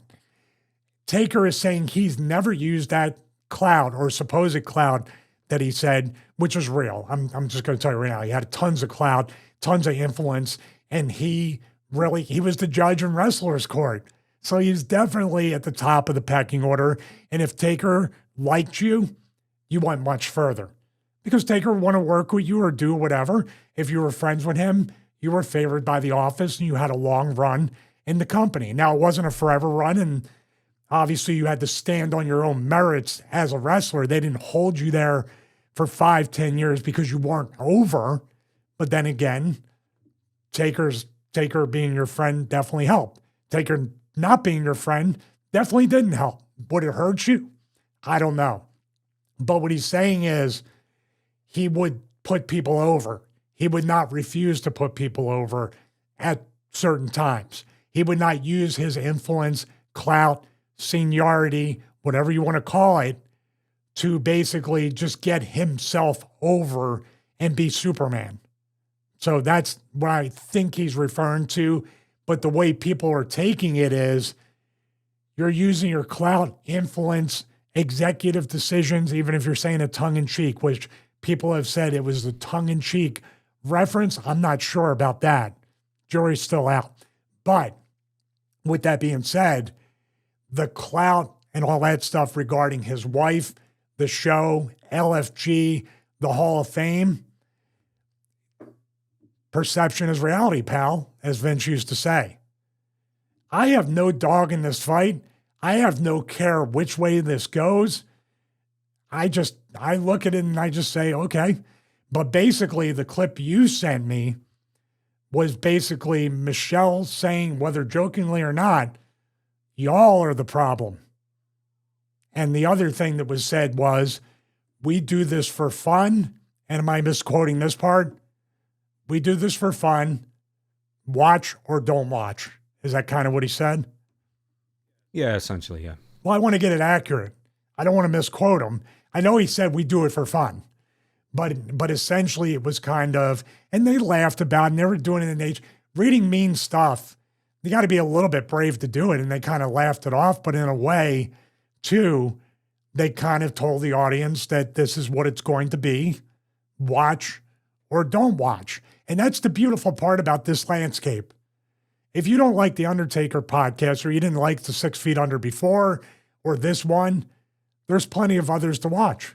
We work hard to get an audience and grow it and do whatever we can. So we appreciate it. And we do it for fun too, but also we want to run a business and we want it to grow and we want to make more money and we want a bigger audience that's going to enjoy our product. So what I want to tell everybody out there, and like I said, I want to be completely honest and transparent with how I feel when this guy's name comes up. It's more fear than respect. It's always been more fear than respect with Taker. I've never had anything outside of a neutral interaction with him. The only interactions I've had are based on after the chair shot on JBL and he was standing in Gorilla staring daggers through me, and I understand why, and he explained what was going on. Because you said this before as well, because I'm going to go through the same points I've made in the other videos as well. I'm sure some people will not have heard them.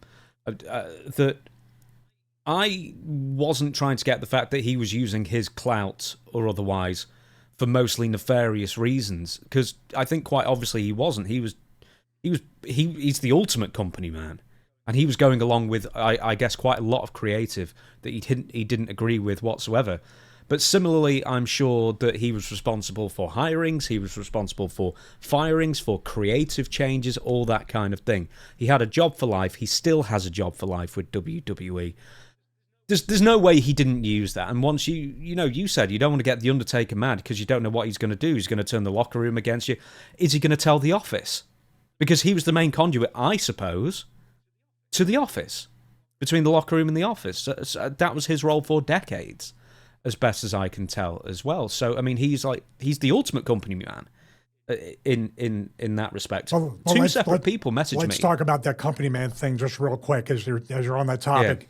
The ultimate company man isn't being a stooge. He's not the ultimate company man that is playing double agent or anything like that. I mean, there's probably a little bit like, hey, this guy's really messed up in the locker room. You guys need to do something. That's just trying to protect the company.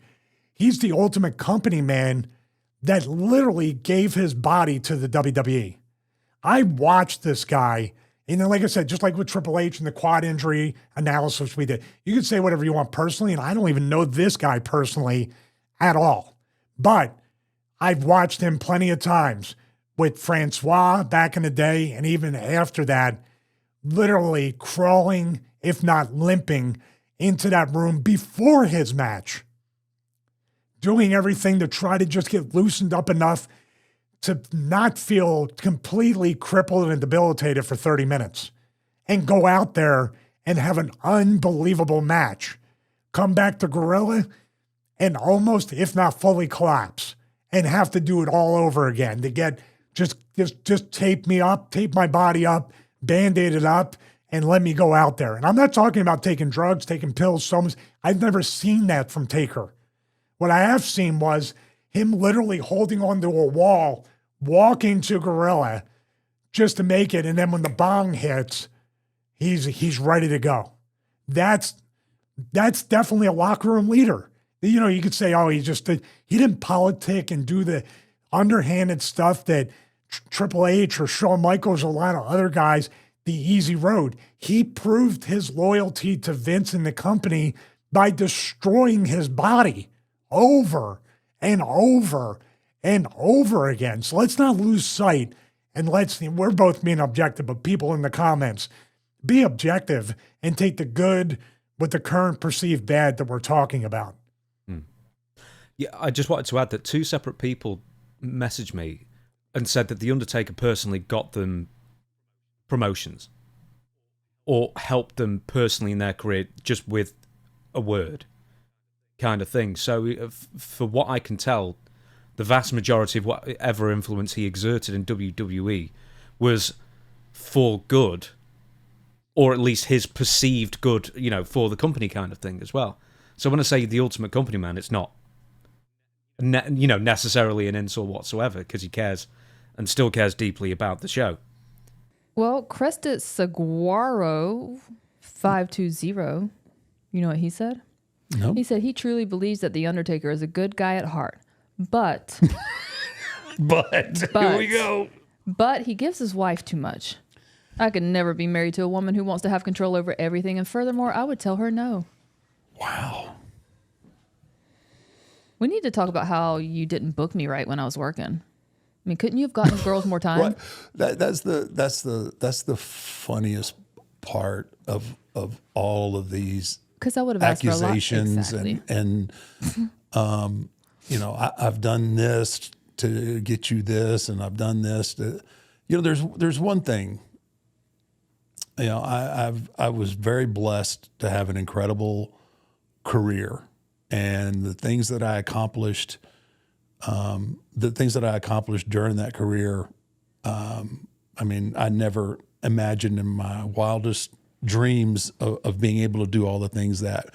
But I think as equally as proud of my wrestling accolades is the way that I've been perceived and the way that my peers respect me. And at the end of the day, that's really all that matters to me. I have a very, very small inner circle of people that I actually care what they think of me. Yes. And the people that are in the locker room, the guys that I shared the dressing room with, I care about what they think. And I'm pretty sure if you ask 99.5% of the guys that I've ever been in a dressing room with or worked in a territory with, they're going to tell you that as much clout as I supposedly have, or even if I do, I never ever would have used it for that kind of crap. And it's just, it's absurd that people get on the internet and can use words like reliable sources and this and that, and everybody believes it. And I'm not gonna go into details, and I'm not gonna give anybody that kind of satisfaction of me having to explain myself. A lot of people want to stay relevant that way, though. Well, I think there's a lot of that, and then there's a lot of people on the internet that just think, well, I mean, I'm like, well, that has to be what he's doing, because if I had that kind of juice, that's what I would do. And that's the problem. Y'all are the problem. Yeah. But again, my inner circle of people and the guys that I shared that dressing room with, and, they know the truth. And as long as they know the truth, then that saying, like, my silence can long outlast the lies. Yeah. And anybody that doesn't believe any of that, they can all line up single file. I'll bend over and they can line up and kiss my ass, because that's just the way it is. So the point is, I think that I took umbrage with and needed pointing out, is The Undertaker, once again, we've said so many things, positive about what influence he had. He used it mostly for good, or, keeping the locker room in check, whatever, company man, that kind of thing. But then he says, and this is a quote, work within the territory, they're going to tell you as much clout as I supposedly have, or even if I do, I would never ever have used it for any of that kind of crap. He's referring to Michelle McCool, once again, using his influence, he claims that he may or may not have, to sort of get her a job, or, favourable conditions, I guess. Anyway, here's the list. I added something else since last time. Michelle McCool was inducted into the WWE Hall of Fame. This is all this year. Mickie James was replaced by Michelle McCool on the WWE LFG show as a judge or trainer or whatever, that The Undertaker also happens to be on. Michelle McCool is the replacement host of 6 Feet Under with The Undertaker, now one of WWE's flagship podcasts.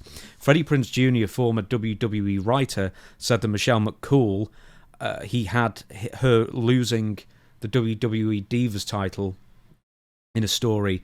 Michelle didn't like it, went to The Undertaker, who they were dating at the time, and he got the title switch scrapped. And then also Renee Dupree and Paul London, also on a podcast at some point, discussed Michelle getting Undertaker to get Vince McMahon to pay for her medical bills.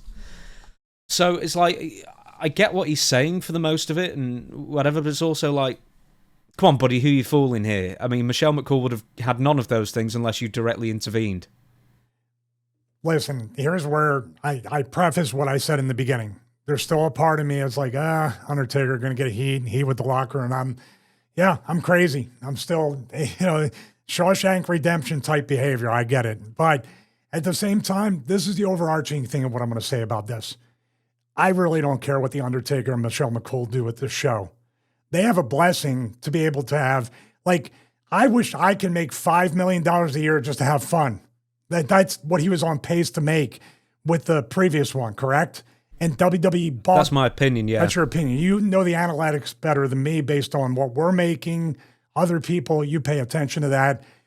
They can do whatever they want. If he wants to just do it for fun, he wants Michelle to be there, he wants to induct her into the Hall of Fame or use whatever clout, or it just happened to happen, or the LFG show or any of this stuff. Like I said, the thing Undertaker totally realizes, because Vince said it ad nauseum, at least when I was there, perception is reality.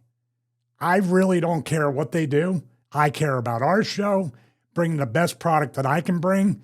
Hopefully the people that are pretty much dissatisfied with that find us and other alternatives, and that's cool. Though looking at this, the only part that I feel bad about is Mickie James being replaced on LFG. I heard nothing but I've never watched it except for 10, 20 seconds or whatever. But Mickie James, why did she need to get replaced? Well, this is a girl that they literally shipped her stuff home in a trash bag at one point. I would have never went back to the company after that, no matter what they gave me. So why did she get replaced on this? Well, yeah, that's the kind of it's all for. I don't know if I'm just putting all these things together and to fit the picture, but I mean, this all happened within 9 months. You know, it's happened in 6 months. In fact, the Hall of Fame, the LFG, and the podcast replacement. Because if Is she the new GM of Stevie Night Heat? That's where I'll get really upset. Oh yeah, I made as a joke that she'll probably be co-booking AAA with the Undertaker by the end of the year. But you know what? This is the wrestling business, whether he's doing it or not. Now here's the trick, okay? Undertaker could be right, and this stuff could also be true as well.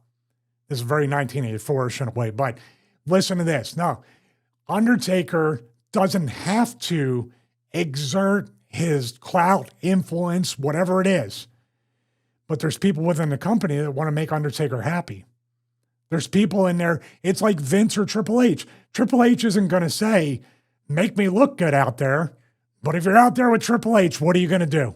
I really need to make the boss look good.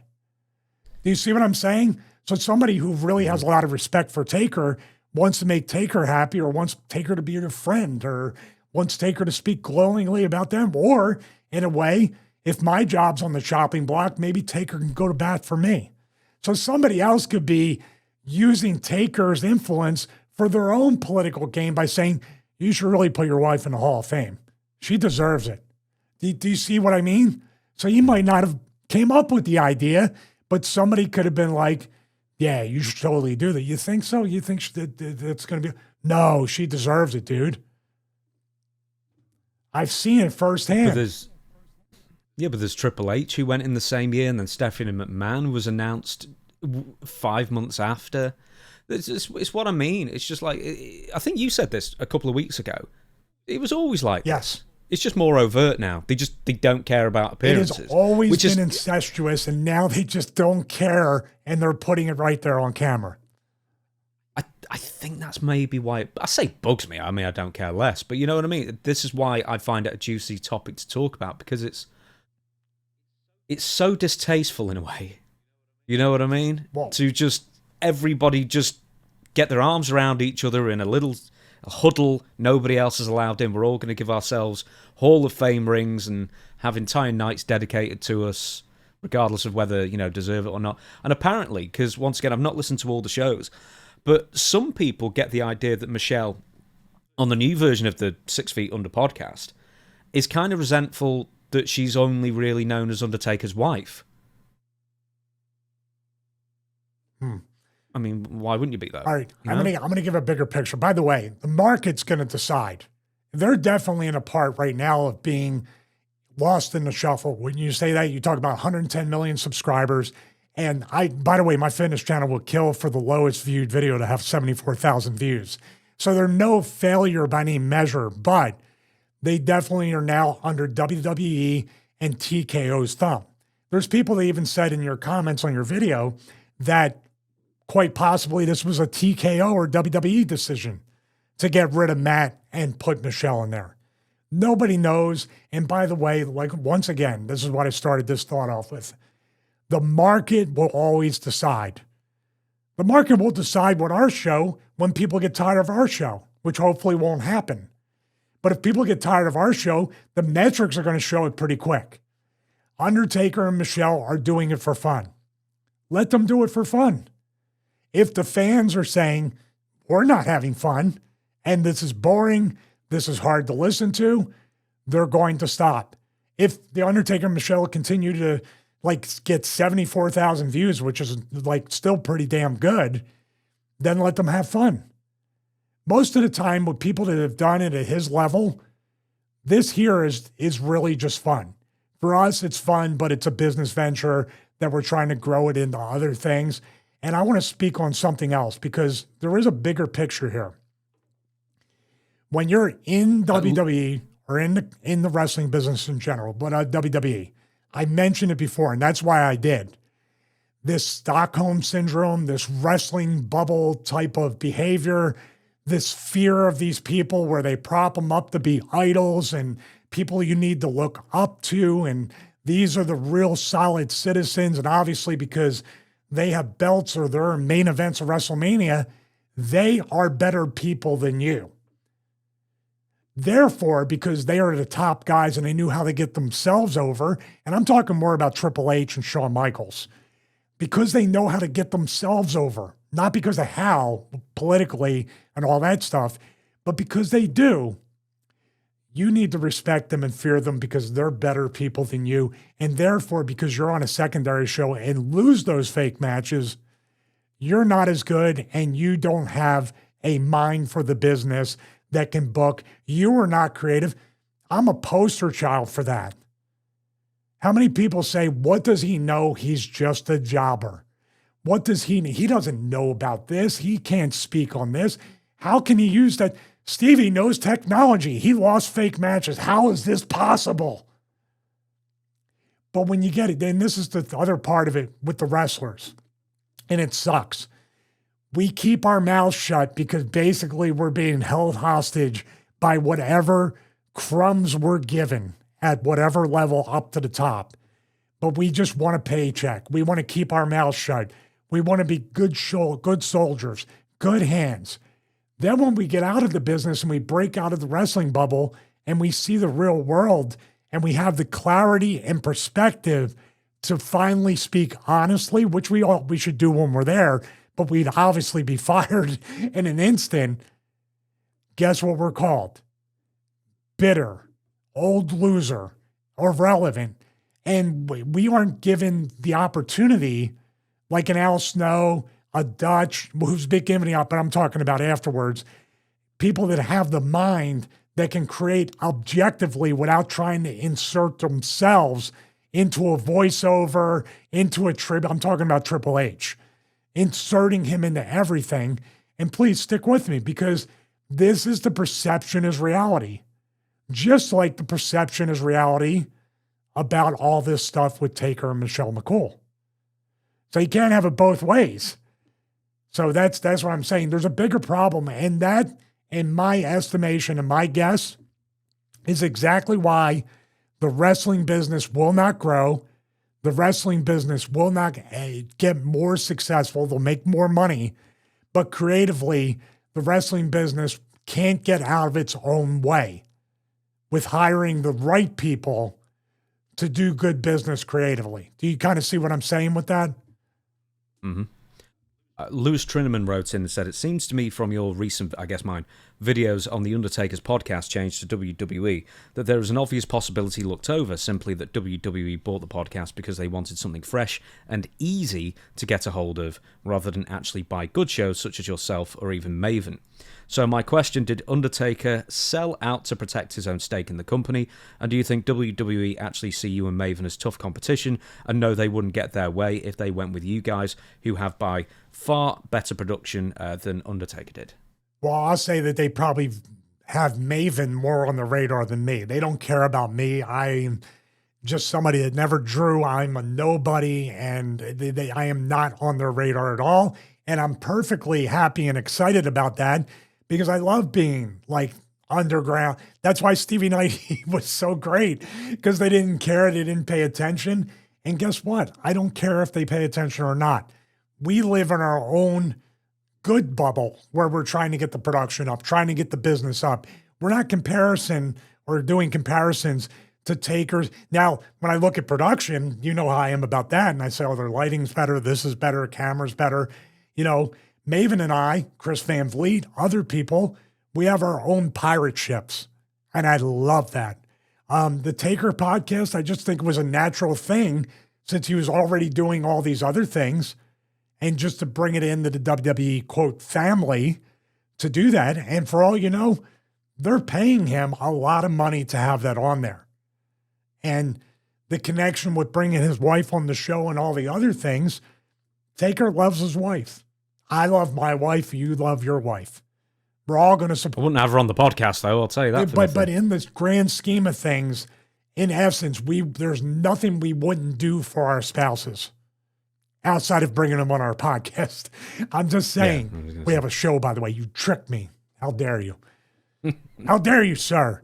But I'm just saying, you can't, and people are 50-50 with this. There's people saying, It's his wife. Of course, he's going to do whatever he can to help her.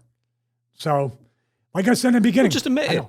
That's what I mean. Just admit it then. Just say, well, I'd never use my influence to do this. Listen, there's no way on earth that WWE, completely away from Undertaker, if there wasn't an association with Undertaker, would say, do you know who would be a great new co-host for this podcast? Or do you know who should replace Mickie James? Or do you know who should be in the WWE Hall of Fame? It's entirely due to her association with The Undertaker. And it's just like, well, there's no real... The only reason there's any shame in it is if you don't admit it. And that's what's happening here. It's like, well, just admit it. No, we'll see if he didn't admit it. He actually said the opposite. But I'm going to go right back to what I said. And I'm going to tell you right now, you want to talk about perception as reality? Because of Taker's body of work and even Michelle being a Divas champion and being in Lake Hole, there's people that will look at that based on their pushes that will say Taker and Michelle have a better show than you and I do. That Taker and Michelle are better than Maven. That Taker and Michelle are better than Chris Van Vliet and better than Jim Cornette. Do I agree with that? I haven't watched more than what you just showed me, but that's the way it is. And that's the beautiful part. There's people that can hate our show and love his. Guess what? Go watch Taker's. But we hope you give us a chance because we're always improving and we strive. And it sounds like an infomercial for the show. We strive each and every week to go the opposite way and be the most audience-friendly show out there in the wrestling landscape. So guess what? We don't want to say watch or don't watch. What we're asking you is please watch and please give us a chance. This show might not be for you. The clip tomorrow might not be for you, but we try to have something for everybody else. And yes, I'm very competitive. I want to beat Taker's show. I want to beat Cornette. I want to beat my one of my best friends ever, Maven. I want to beat Chris Van Vliet's numbers. And guess what they want to do? We're all tight. We share ideas, but we all compete at the same time in a friendly competition. Let's move on then. Just incredible. He did a post, I think, a couple of days ago as we record this. It's sort of in the latest of the long line of, as you know, just incredulous posts where he's asking people for money online. Just Incredible has a very, very long history of scamming fans. I don't even want to say allegedly, because I think even he's admitted he's taken money from people and then not sent out merchandise. At least he said that. But, you know, there's accusations of him not showing up to, taking deposits and not showing up to, shots, wrestling matches or seminars or whatever it might be. It keeps on going. And then he did this post a couple of days ago, Stevie, if you would like to tell us what it is. All right, I have the post here from X, and it says, at PJ Polacco, I hate to ask. That's how he starts all this off with. I know a lot of you have certain feelings about me, but Thursday night I got into an accident. I've been in Philadelphia at a hospital. Since then, I've been discharged, but I don't have gas money to get home or tolls. If there's any way you guys can help, or any ways you guys can bless me, DM, prayer emoji, 2 pictures with electrodes that have been reattached in the wrong spots. Yeah, you can see the residue in the middle one where it's been taken off and then put back on, but sort of not covering some of the residue. And also you can see that he's got mustard on his face. I'm gonna say this right now. We're gonna dive a little deeper into this, and obviously this is one of those uncomfortable things. We've done the videos about PJ and kind of the plea and the challenge to him at the end. I'm never comfortable, and I still consider PJ Polacco of previous years to be my friend. What I'm looking at here and the repeated kind of Groundhog Day type posts and asking for money, things like that, it just breaks my heart. And I'm going to tell you right now, Nova sent me this the other day. And my answer was, I was almost tempted to help him. I don't know why. It's the same thing. It's the same pictures, the same story with different situations. But I was like, is this the one time PJ's asking for help that he needs it? Then I see that, like, he said he's been discharged. I think this is an amended post because I saw an earlier one where he said he was in the hospital. This is the one Nova sent me at the time, and it was on Facebook. He was in the hospital, and the comments were saying, dude, you're in a hotel room. I see the headboard. And then the previous post is him with a hat on, kind of tilted, saying, I need a motel room, as he's in the motel room. I'm gonna blow your mind. The one with his hat on is after. That was posted the day after, or at least October 7th. I'm looking at it now. That's October 7th with his hat on, saying, literally trying to get a motel for the night. Please message me. He reposted the most unflattering. What's even sort of sadder is the first photo of the two. I think he's doing like the come at me pose that he did in ECW, but you can only see like the tips of his fingers. And of course he's wearing his rosary thing as well, his necklace, which, and then afterwards, he reposted that several times, by the way, himself. And then afterwards, he's texted a picture of a car or screen grabbed a message, a post of a car that's really badly damaged at the front. Here's my question.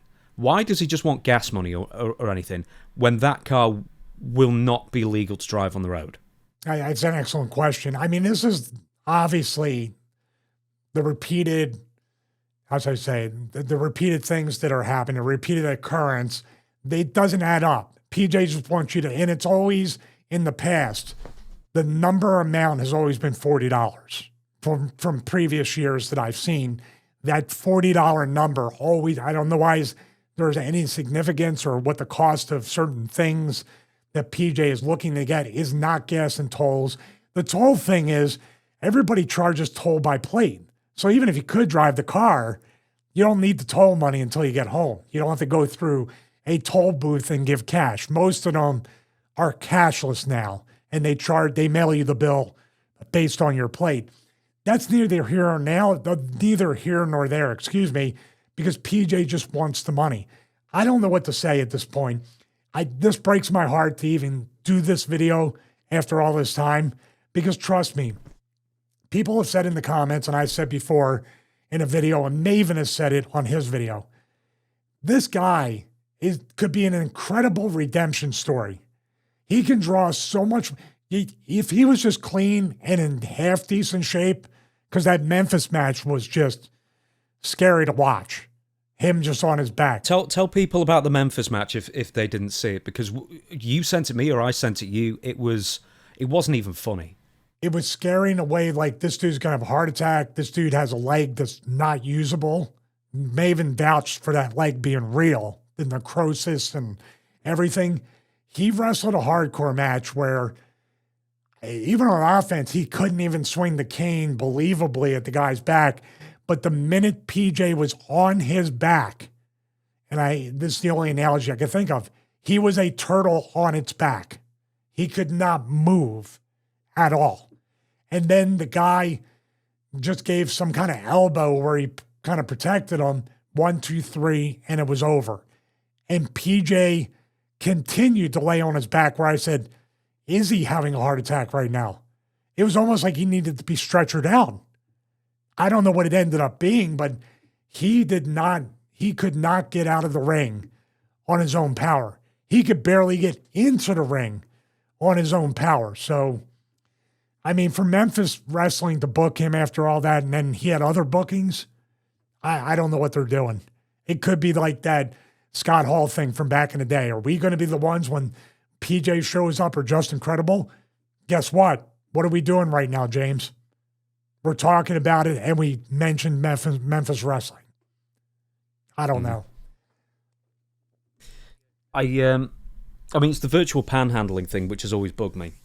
But I guess it's the delusion of, because he's deep in drug addiction. And he has been for many years.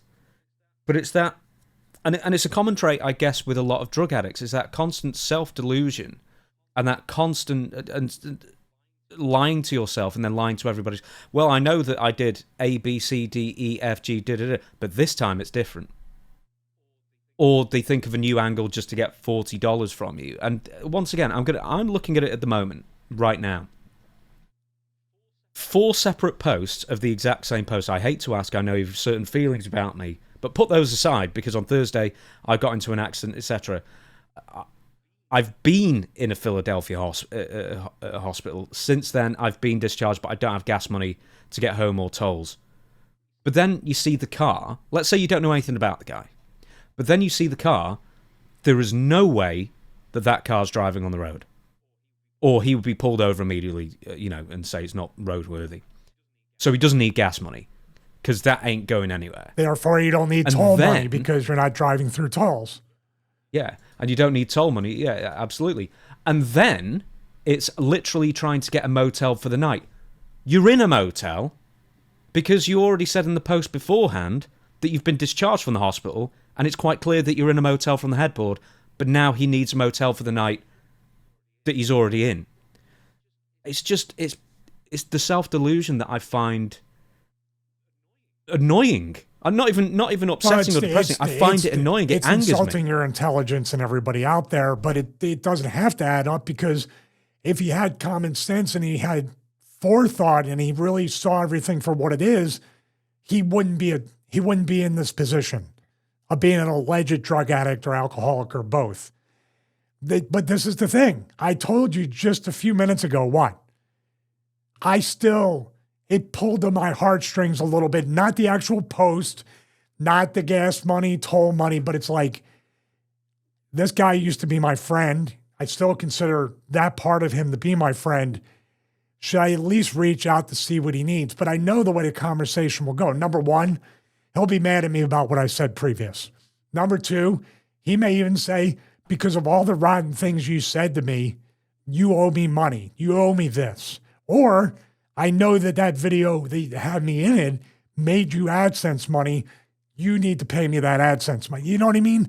This kind of stuff here. Yeah. But as a friend. But that's the manipulation. Yeah. That's what I find so offensive. It's manipulation, and it's kind of, it could be somewhat successful, because my initial thought is like, should I at least reach out to this guy to see how he's doing? Maybe not from a monetary standpoint, but that's all he wants. The hook kind of worked for half a second on me. Could it work on 10 other people that say, yeah, but man, the guy's in a bind?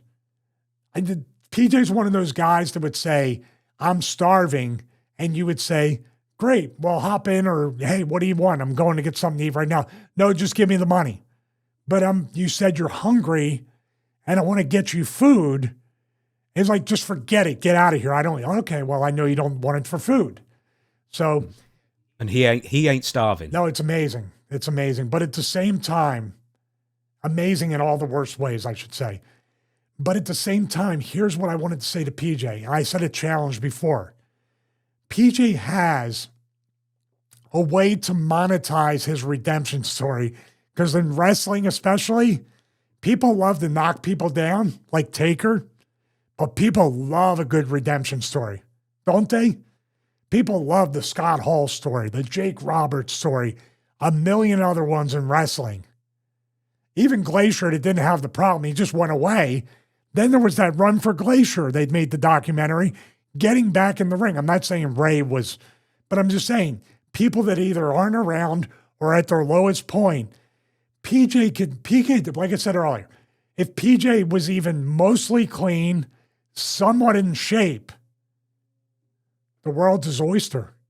He can make a living based on that. He could do what we're doing and share stories about his addiction, overcoming it, all this stuff. I know people that are former wrestlers that are actually drug counselors now. There's actually a path to make money, make a living, and also be fulfilled at the same time. But he refuses to do it. If it's chemically addictive, I get it.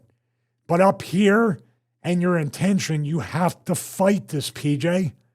And he doesn't want to fight it.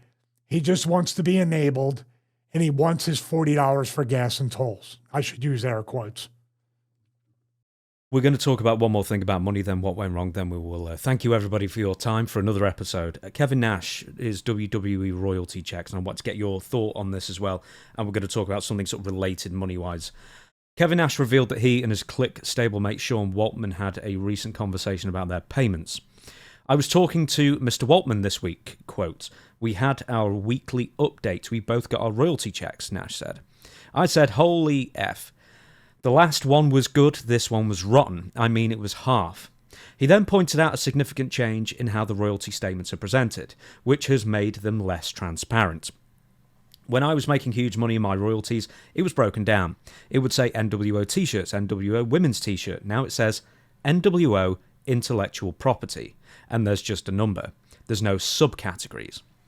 This lack of detail combined with the reduced payment has led Nash to consider his next steps. Quote once again, it's going to be a forensic accounting and I'll effing sue them. I mean, that's just the way it goes.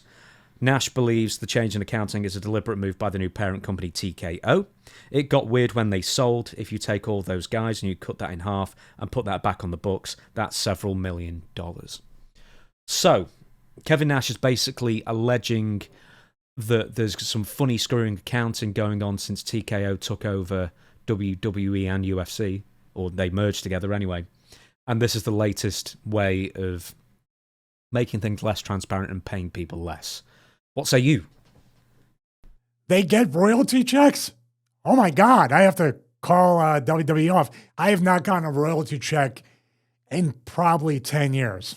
And I'm definitely not getting one now. So for Kevin to put that out there, now we got a game of chicken going on, right? It's got to be legal from this point on, because once Kevin stands his ground with this, and I assume Sean Waltman is going to do that, and maybe open the door for other talent, definitely within the NWO scope, now you need to go all the way with this, because guess what wrestling does, or even corporate America, is let's talk about TKO, because I believe they're the linchpin on changing all these rules with the accounting. Now they're going to double down and give you even less next time. They're going to try to screw you and make you give up, shut your mouth so we can be a good little boy, be a company man, and we will give you a royalty check. Forensic accounting could reveal more than they even bargained for. You know what I mean? Not just royalty checks. Do you think they just pay Kevin Nash more so he'd stop going on about it? Did they have to? Because if Kevin opens up this Pandora's box, other wrestlers, including myself, I'm going to say they haven't sent me one check in 10 years. It's not going to be on the level of NWO, but what do they owe me? I'm actually going to email talent relations after this. Maybe it'll get back to me. They didn't with the spine infection, but I'm going to ask them, am I owed royalty checks? Because I haven't gotten any in like 8 to 10 years. And see, you times that by 100 if they continue this. So what they'll do is pay Kevin, pay Sean, and say you need maybe an NDA or something along, or an unofficial, here's a couple $1 million. What's Kevin going to do then? You know that Dutch still gets royalty checks. I mean, it's like... You're not making me feel any better about this. No, it's like a couple of dollars, but they still send them to him. And it's direct deposit at this point, right? Oh, yeah, he was $2.39 richer or whatever he was. Well, I remember getting like TNA sent me like a 28 cent royalty check for action figures, and the stamp was like 29 cents. There you go. You take that to the bank. I'm sure wrestlers, if you take this royalty check to the bank and they're like, why did you even bother bringing this to us? I asked someone who was wrestling in the 2000s, 2010s for WWE. They said that they believe, off the top of their head, the percentage they would get from merchandise would be 0.33%. Yeah, there's a decimal point, and what I heard was a lot of zeros, and then the one. And by the way, here's the key. It's not gross. It's net. That's the trick. Net means what operating costs, what this, they will shave that down. Then you get a percentage of that net number, 1/3 of one or multiple zeros in the one. I told the story. I owed the company money for the right to censor shirts. We sold one. One shirt. It was a pro right to censor t-shirt. I was like, you might as well take the money out of my check now because nobody's going to buy this. So, yeah, I think pretty much it's either they're going to have to pay off Kev, or I wonder if this could be a class action lawsuit, because you know how wrestlers like to jump onto a class action lawsuit, whether it's going to win or not, without Konstantin Kairos. I mean, God, that concussion lawsuit thing was ridiculous. But that being said, this could be a serious thing, because there was the WWE Network royalties issues. They don't sell DVDs or physical media really anymore, haven't done for years. And it also seems that they're just making it less and less worth people's. They're paying them more, as far as, you know, a baseline guarantee, but then the royalty decimal point seems to be getting further and further and further to the right now. Well, I remember with DX, I mean, and Road Dogg and other people were saying their quarterly royalty check was like more than the entire year that they made money off their guarantee and house shows. I mean, you can. Steve Austin made $10 million in 1 year from his, and it was probably he's probably owed more than that. That was probably the low end of it. So this sort of goes on to what else I'd want to talk about. So someone called Jasmine Nix, she wrestled for NXT for a couple of years, injured quite a lot as well, had something like 4 knee surgeries, so she wasn't really appearing all that often. She joined the company WWE in 2022, November 2022, and she became a free agent this October, just a few days ago as we record this, when her deal officially expired. Jasmine Nix worked her first wrestling match 2023, debuted the following January in 2024. Once again, as I say, he was injured a lot. Anyway, Nix responded to a fan post that claimed that NXT wrestlers make between $80,000 and $150,000 each, noting that everything would be okay if she was actually making that much. It was later reported how the 27-year-old was making $75,000 per year on a WWE contract, and take-home was about $60,000 after taxes and expenses. And I was thinking, man, in 2008 or 2007, that was your baseline pay. It was. As well, and it's one of those things where I think, man, how times have changed. That was probably the baseline pay into the 2010s. Well, and now God. 75, yeah. Well, thank God that they adjusted somewhat for inflation, because I said yesterday, or I said actually during the show, I can't imagine the expenses on the road, especially eating, not to mention all the taxes and fees for rental cars. Hotels have like a tourist tax in most cities, especially here in Florida, and other stuff, getting to the gym, eating, all that stuff. When you said 75 and then with expenses and taxes 60, I was like, that's kind of low as far as the expenses. They are on the road sometimes, and I'm assuming that NXT, with those guarantees, they are footing the bill for their hotel and rental car. They're going to have to, stack up the bodies in the hotel 6 and 8 deep to try to afford them. But I don't know, man. The thing with wrestling is TKO is making so much money right now, but they're trying to pay off that debt, right? So they're raising the ticket prices. They're cutting costs. They're not paying the wrestlers. They're paying them more, but they're eliminating the royalties. When the network first came along, everybody was like, there goes the royalties. This was a strategic move by the company, because physical media, even physical video games in a way, you're now not even physical, but main roster gets paid, but you're in DLC, you don't get a royalty check. I don't know if it's still that way. And think about how much DLC is out there.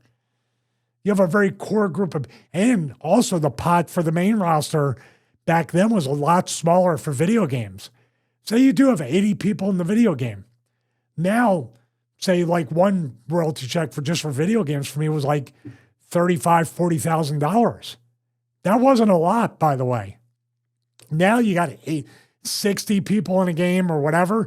You got to pay Roman Reigns. Now you got to pay Taker and other people that are in the game. You maybe get $5,000, which is nothing to sneeze at. And that's the trick with the company. Yeah, I look at a $35,000 royalty check. Steve Austin looks at a $10 million check. But guess what? They really owe him $18 million. But are you gonna scoff at $10 million? Do you see the trick? 2K25 has a roster, including the DLCs, of over 300. There you go. death to your royalty check by 1,000 paper cuts, or maybe 300. Bubba Ray was claiming that Jasmine Nix, well, she doesn't have enough passion for the business, and you need passion, etc. Oh, the whole passion speech. Love the business. Booker T was reacted to it and basically said, good for her. She's got options. She's turning down work where she'd be making more money and not be injured. Like modeling work, like proper modeling work, and other endeavors that she could be doing instead of taking a risk, taking a pay cut, and risking her health as well. Because once again, she's been injured several times in 2 years or whatever it's been. And once again, it's that sort of like wrestler bubble mentality that you keep referring to. It's like, what do you mean you don't want to pursue this career kind of thing? It's like, why do you need to? Unless it's like your ultimate dream kind of thing. Just look at it as a job. Well, I'll tell you and I what, don't think there's anything wrong. I'll tell you about the ultimate dream. By the way, you got to have the dream and to have the passion to put up with the extreme amount of negative things that you'll experience in the business. Just in the ring alone, the injuries and all that stuff are probably the easiest part to deal and navigate through the minefield of professional wrestling. But this whole thing, I'm so far removed from it. But I was one of those people, don't you love the business? Oh, of course I do, blah, blah, blah. Then it got to the point where you didn't even finish the question. And I said, no. I love the art of professional wrestling. I hate the business. I know how to do business, a little too late, but the whole thing of that Kobayashi Maru of don't you love the business, that trap, that gaslighting, that if you don't try to kill yourself for little money, the business is never going to love you. It's the most abusive relationship you'll ever have in a work sense. And you're going to keep trying to love it when it hates you every bit of the way. I'm talking about the business. Then you got people like Bubba trying to gaslight. That's why I roll my eyes about it. I'm just like, dude, whatever. Right, let's end the show with what went wrong. WWE Raw this past Monday. I've not seen the video, but I saw a still image, and it looked like Kyle Fletcher, Adam Cole Part 2. So, this one could have gone really, really wrong. So over to you, Stevie. Tell us what went wrong. Okay, James, this might take the cake for what I believe to be the most unnecessary, stupidest move I've ever seen in 3+ decades of being a professional wrestler. That's saying a lot. We've done 66 episodes, review shows, and this by far is the most careless, needless, stupid move that I've ever seen. So do you want to see it? Mm-hmm. Of course you do. Here we go. Getting into an Alabama slam. And where do you think she's going to put her? Right there. Jesus Christ. That's exactly what I said. So, first and foremost, if you're going to do an Alabama slam, even doing it here on the mat is going to hurt. But then again, and I'm going to go in slow-mo, I don't know how I can say what went wrong except you did it. And guess what happened after this? The match continued. You didn't even stretcher this girl out or do anything. It was just another spot. Here it is in slow-mo. And I'm going to zoom in. We're going to see it a million times. How do you protect yourself? How does that happen? So let's zoom it in. Right here to the apron. I just want to see. I want you to see this. Boom. Let's do it again. There's a bar under there. I know. You know why? I actually blew my knee out and actually broke part of my kneecap, tore my meniscus, running down to the ring, slipped, and my knee sliding in hit that part right there. Hit this part of the apron. It's a metal bar. It's like a, kind of like the box truss that's around with the lighting.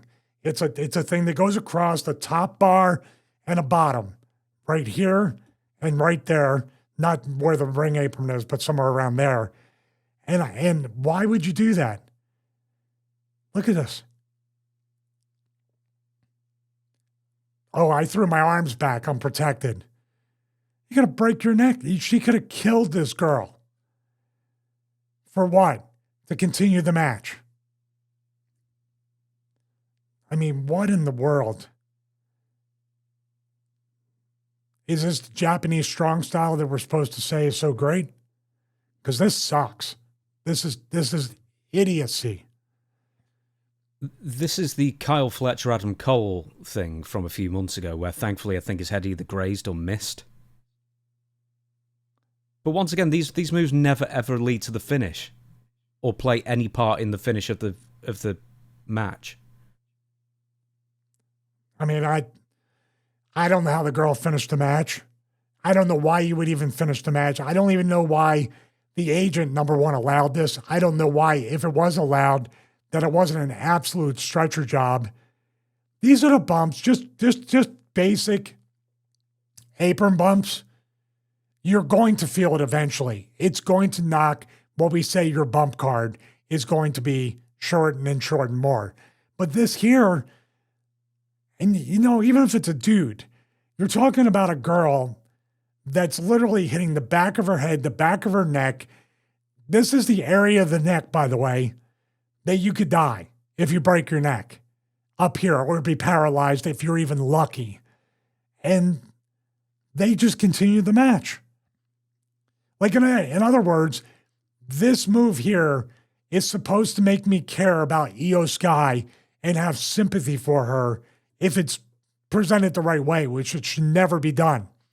But you literally just told me she'll be okay. Why should I care? She continued. This is how could I say, a much more egregious version of the fake Seth Rollins injury. Then he comes out, cashes in, expecting me to believe this dude's really injured from that Saturday night's main event. Now what you're telling me is, even if Io Sky is injured, I shouldn't care. She'll be back next week wrestling. I mean, dude, this ranks up there with the absolute dumbest thing that I've ever seen. For the girls to do it, for anybody to come up with it, for the agent to approve it, for the office to not read everybody the riot act when they got back there. Somebody's going to get killed. Somebody's definitely going to get paralyzed or crippled. Go right ahead. This is stupid. This is the stupidest what went wrong that I've ever seen. These girls have out AEW'd AEW with this. You know, someone submitted a question. We didn't get to it because we're going to do it for a future episode because I like the question. And it was, how dangerous is a back body drop? And I always used to think that's one of the moves I'd always fear if I had to take as a pro wrestler. Because so much can go wrong with it, with the timing, and if you don't turn right, whatever. That's a really dangerous move with ultimately a relatively low fault rate, you know, where it goes catastrophically wrong. This seems to have an incredibly high fail rate, and it has the same amount of impact. Well, it was done right according to what they were trying to do, but it's all for the stupidest reasons. Like, yeah, this here, a backdrop, I definitely want to do it for the Wrestling Analysis channel, and we can talk about it here. A backdrop is kind of, in a way, if you're good and you're aware and experienced, a backdrop is something you really do break down with your opponent. God forbid a double backdrop and you got two people that are different size giving the backdrop, different heights, right? You don't even take it then. But if I'm taking a backdrop, I am saying to the person giving it to me, and I still, you saw me overextend, land on my butt a bunch of times, and I just do whatever. But I ask people, please give me a little bit of a boost on my knees or thighs. And I'm going to go over your left shoulder or your right shoulder. You see what I mean? Because if your coordination is off, or I ask somebody, hey, can you do me a favor? Step in, like AJ Styles, step in on the backdrop because I get a lot of height and I go out and I need all 20 feet to land properly. This here, here's my guess, and this can make it even dumber. Did they rehearse this? And how in the world did you even do it? Did you put a crash pad here? Because if I saw that, I'd be like, why are you giving her an Alabama slam into a crash pad, which is on the edge of the apron? Are you giving her an Alabama slam into the corner of the apron? Yeah. Why? You'll get a blank stare, or you'll get, well, it's cool. Or, you know what he'd say? We've never seen anybody do it before. Well, guess what? You shouldn't have seen any. We shouldn't be talking about this because this should have never happened. Idiocy, lunacy, lack of self-awareness, this big red circle should be this right here. You're lucky to be alive and you're lucky to be walking. And guess what, Io Sky, Kairi Sane, Asuka, who has more experience than both of them, right? The agent, the office, management. Cornette would say it best and put an F-bomb in there. You're all effing stupid. And you need to learn how to work. There's something I wanted to ask you is, Seth Rollins and the buckle bomb and the way he would do it, and I guess, you can generally do it with apron spots or wherever else or barricade, is that he would get you in a powerbomb position, but he wouldn't whip you into the buckle. He would almost sort of throw you into the buckle and you could like half take your own bump. You'd have to land on your feet instead of landing on your back and neck. Yeah, exactly. What the Alabama Slam does is take that variable out so you can only be whipped into the apron. And by the way, this here is not independent of its own. I'll still to this day and to whenever the show ends, Kevin Baum, Stevie Baum, Kevin Owens' power bomb into the corner of the apron is just as stupid. But at least people get stretchered like Sami Zayn and other people, or when he turned on Jericho. But still, even with psychology, this part of the ring is the part to avoid. I can't say much more than that except you're all stupid, as Cornette would say. On that basis, we're going to shut down the show then, everybody. Thank you so much for watching. We will be back as normal, we're hoping. It was my fault we weren't out last week, but it's just sort of how it goes sometimes. So, yeah, pretty much you're going to thank all the Patreon people, and we're going to see you again next Friday. Once again, we're out on all podcast platforms and on YouTube as well with the full episodes and a clip on YouTube, a fresh clip every single day on YouTube as well. So over to you, Stevie, to take us out. Yeah, thank you very much. Sorry we missed that last week, and I need your help, James, right away. Glad to have James back, and definitely enjoy doing each and every episode of the Stevie Richards Show with him. Enjoy everybody out here, the audience participation here on YouTube, as well as patreon.com/Stevie Richards. Growing, what's your term for growing? I got to steal that next. Growing? How do we grow? You use a term that I don't know. I forget. Well, I've forgotten it as well. You say like growing by leaps and bounds or something to that effect. I forget what it is. Do I? I'll steal that next. Okay. Leaps and bounds. Leaps and bounds. Strength for strength, I think you say. Strength for strength. We're going from strength to strength, would it be? There you go. Strength to strength. Okay. We're going from Alabama Slam to Alabama Slam into the apron. There we go. Thank you. Aha. People say we don't do that enough because we're smartasses. But thank you very much for watching this episode. By the way, the Stevie Richards Wrestling Analysis channel is relaunching soon. Thank you so much for watching the announcement of that, along with debuting the smartboard and kind of geeking out on that smartboard video. Appreciate that. There will be Patreon perks attached to the Wrestling Analysis channel as well, so please check that out. Not only here with the watch-alongs every Monday, show notes, pre-show before the actual show, but also perks for the Wrestling Analysis channel. Thank you so much for watching episode 66 of the Stevie Richards Show. Join us for episode 67 next week, also known as, if you're a Star Wars fan, Order 67 on the Stevie Richards Show. Aha, aha, aha.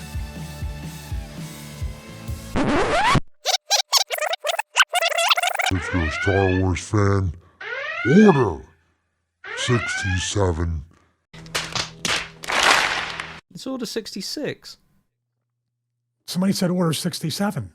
No, this is Order 66. I'm a Star Trek guy. Of course. I looked it up. AI told me, keep this in, Chris. I looked it up. I thought it was Order 66 it's too. Order 66. I would have opened up with it. Order 66 was a secret contingency order within the Star Wars universe that initiated the... You've got the sequel that no one remembers. Ah, man. I'm a Star Trek fan. Leave it in. Star Leave all that trekking in. across the universe. I know you don't like that song. Aha! Good night, everybody. Aha!